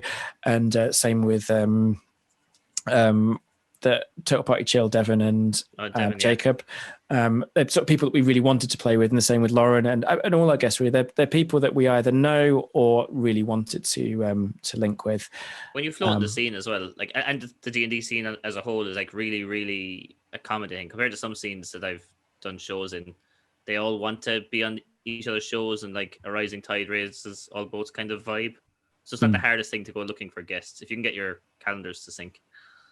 Yeah, I think the biggest thing is calendars. Yeah. But for this one, I think it's harder because season 1 was very much one shot. So every week was a different standalone story. And in most cases, the whole story was in one. Like that's how we pitched it to Wizards of the Coast. It was, this is one story told in 2 hours, or it became 3 hours because they very kindly extended it. But season 2 is now a campaign. So it's, although they are going to still sort of be standalone stories, they're much more wrapped up in stories. So it's harder to have a guest drop in and out, which is how I did the kind of crowbar entry. Oh, and Rumour's in the room with you. Like, I think your backstory, Lindy, of being a Harper and being linked to... It's easy to just pick up Runa and go, and now you're here. Pretty much. I think that's it for me, guys, because there wasn't that many questions from this. Like, it was, we walked to a prison and got wrecked for 2 hours. Like, there's not many more questions I have. No, I was gonna say I was pretty sure that Dennis was actually secretly the necromancer, but you didn't get around to that. You never insight checked him. I didn't trust Dennis and Jen. Yes, you're right. I didn't even think about an insight check. Yeah, I was thinking it, but I wasn't gonna say it.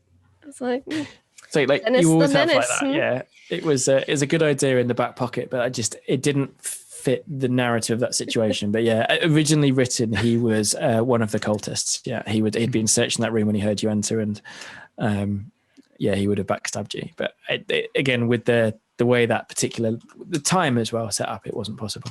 Mm-hmm. I mean, he would have before he saw, Gann's special ability to dismantle furniture in front of him. I'm really good at that.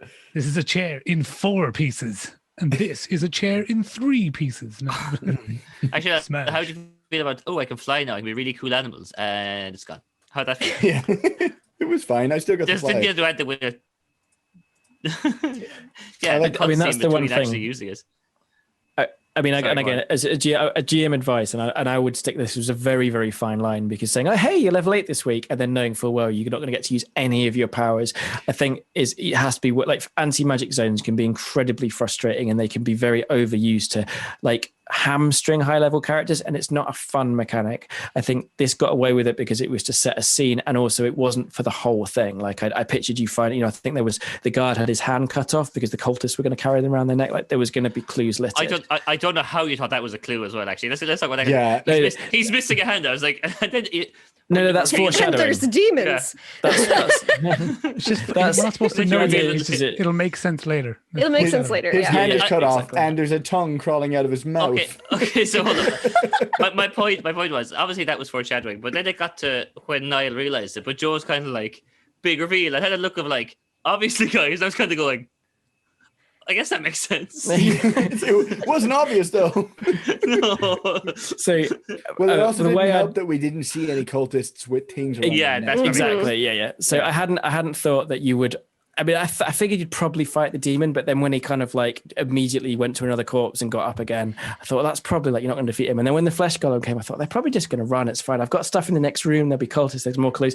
No, going to wrestle the sword of shadows. Well, you can't have that when he moves as fast as we move. That's not. I don't want. Xalfiz has 1 hit point. I can't let the golem have that sword and dismember my little buddy. I was running and you brought him into the room, so I was like, dangled a really cool sword in front of people. Like, yeah. too. that was my mistake. Yeah. You don't go, oh, here's this thing shiny. you couldn't possibly kill. And it's got a Also- And real it's nice sword working on in it. this anti-magic zone. I was like, if I can get that sword. Like, Yeah. I wasn't thinking that, but Runa was thinking that. Like, oh, that's how we get it. As a That's player, the you answer. sometimes read intentions that aren't there as well. So when I said we walk out of that room into the next corridor and you brought him into the room, I was like, ooh, Joe does not want me to go past this guy. And if he does, I'm getting hit with something. So I was like, we fight him, even though he knows it's a mute. I didn't know what to do.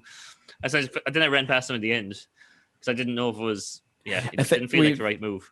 We have had conversations before where you kind of read, like, Joe wants me to do this. And I'm like, I don't want you to do anything. Do what you want. That's what I'm saying. That's what I said. That I read intentions that aren't there. Yeah. Like, because I said we knocked on the door and went out, and you not thinking just said, so there's a goal in there. He walks into the room. I'm like, oh, there's meaning to that of don't whatever. Like, but definitely I just was thinking, don't get hit. Yeah. Like I was loading crossbow bolts, knowing it wasn't You going to do got me anything. down to 'cause I didn't know what to do. 25 hit points. So that's pretty good. Yeah. I mean, in my defense, which is not good defense at all, I didn't actually read the flesh god description and properly, or maybe even at all, until this thing. I was like looking through, oh, it's immune to damage. Shit. That's going to make this really difficult as you were fighting. No, they can't. Oh, well, yeah, because I thought it was just resistant. No, it's actually immune. It's immune. Yeah. Yeah. So I was like, I'm just gonna take its sword, and the magic went away. Now we run. But again, we were hamstrung by time. But I mean, originally I was going to do a whole scene where you were going to like running from the Lost Tower, where you're going to meet Runa. I was like, I need to stop loading adventures with unnecessary scenes. So my thing with this, I wanted to jump straight into the adventure, which I think worked really well. And then I had other scenes to tack on at the end. If we'd there had wasn't like enough. 2 more hours, Runa would have been like, all right, let's clear this tower Here we now. go. I got my lay on hands. We're good. I've got 65 hit points. That's enough. I like how I did is wear a bit of corpse. In fact, I could go up to them and slap the bit of corpse off of them, and then they're powerless. Exactly. Oh yeah.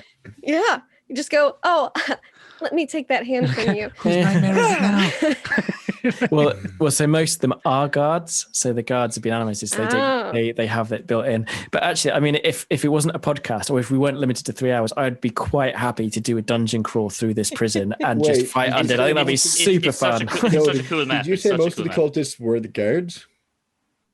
Sorry, most of the like undead. Oh, okay. All right. Yeah. You're the undead. But if we but we found cultists. had like Oh, yeah, cultists, would the undead just drop? No, I think they'd just not be controlled. But I don't think the Yeah, they're ghouls just are not controlled like, anymore. No. God, it still It's would've a been golem shit would be show. controlled. Because necromancy's fun like that. Oh, You know, yeah. So you're you're saying if I come across control dead- cultists, Yeah, I played a necromancer up to level 14, and you got to cast your animate dead, control dead Yeah. every 24 hours, or they just. Do their own They thing. just piss Yep. off. I could It's just like hiring contractors. If you don't pay them, they just piss off. if we had done a dungeon crawl, right, we would have the situation where Graham would be aware of these cultists requiring a bit of the flesh on them, and they've got it as a necklace or whatever, and I could just stealth up to one of them, sleight of hand it off them, and then be like, "What are you doing?" And then they'd be like, "Oh, I'll get you," and then they get nothing. no magic, just no. They'll still have a sword. And then Yeah, they look just- behind them, and Sorry. Runa's there. I can always disengage. There's no issue. It's fine. So just I was doing some, because obviously Avarice is a high level mage, and I was doing like research into mage combos, and one of the best things is using a magic circle, summon elemental, and planar binding, and you can just get yourself a permanent elemental pet that just follows you around. Ooh. So you make a magic circle, you summon the elemental, and then you bind it, and then depending on which level you use, that's your elemental for like a day or a week, or if you do like level 8, it's for yours for a year. Ooh. So it's very, very cool little combo. Yeah, that's one of those things that we never have to worry about because Joe will never give us those toys. But they're just normal wizard spells. Like if you are, Are we going to get an 8 level spell? Are You we? say normal wizard spells. What level wizard spells? Yeah, are we getting an I 8 don't level think they're wizard that, spell? at any like, point? 6 or 7. I think like Voron's probably not that far off. But like 14th In our level. Curse of Getting Strahd ideas for campaign. Curse Because of that's Strahd. 7th level spells is 14. Yeah, I don't have 7th level yet. Like I definitely don't. Are we I'm not? Are we only- not like we're level 11? 9. Yeah. 9. Yeah, there you go. Yeah, we're never gonna get this. He's like, these are cool things. you Don't can do. tease us with these things and pull the fucking rug out from under us, Joe. It's like you can I own think an it island also if you comes want. down to the fact that we would have to, like, live that long. we only have 3 hours.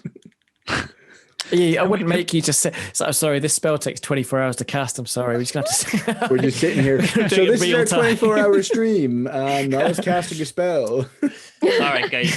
What we're going to do is we're going to do the giveaway. We have 3 people who have entered. If anyone wants to enter the giveaway, type I don't think Nightbot was saying it. It Was was it not saying it? because that's why Okay. 3 people entered. I'd imagine. I And someone asked- I don't someone think asked what the that's giveaway on iPod was. say it. Someone asked I what the didn't giveaway see that, was because of the Nightbot thing. The Nightbot thing was doing it. Jesus, I lads. didn't see it Okay, at all. so- I'm just saying, Owen, calm down. Don't be so Oh, mean. God, you're the worst, the 2 of you.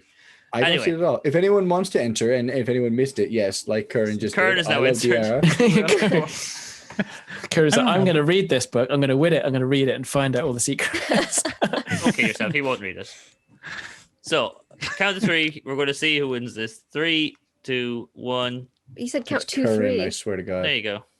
It's Sam. Hey, Is that Sam? that's Sam. Yeah, well, that's There you go. a friend of mine. Well, that's I'd love to. What's it? Enjoy. Congrats. Lyranthialassa? How the hell do you say your name, Sam? What Congrats, was it? Lyrian Talat. Lyrian Thalassa? Yeah. There you go. Yeah. Yeah, that sounds Lisa? right. Or Sam. Congrats, Sam. I think that's it for all of us, guys. Do we want to do our sign off I think he said around the table he's again? already got one. He doesn't care. No, let's not do that. But I will say that next week we're going to be joined by Virginia, who is Tabletop Horde on Twitter, who joined us for our first ever Rime of the Frost Maiden. She'll be returning with her tiefling, I believe, rogue bounty hunter.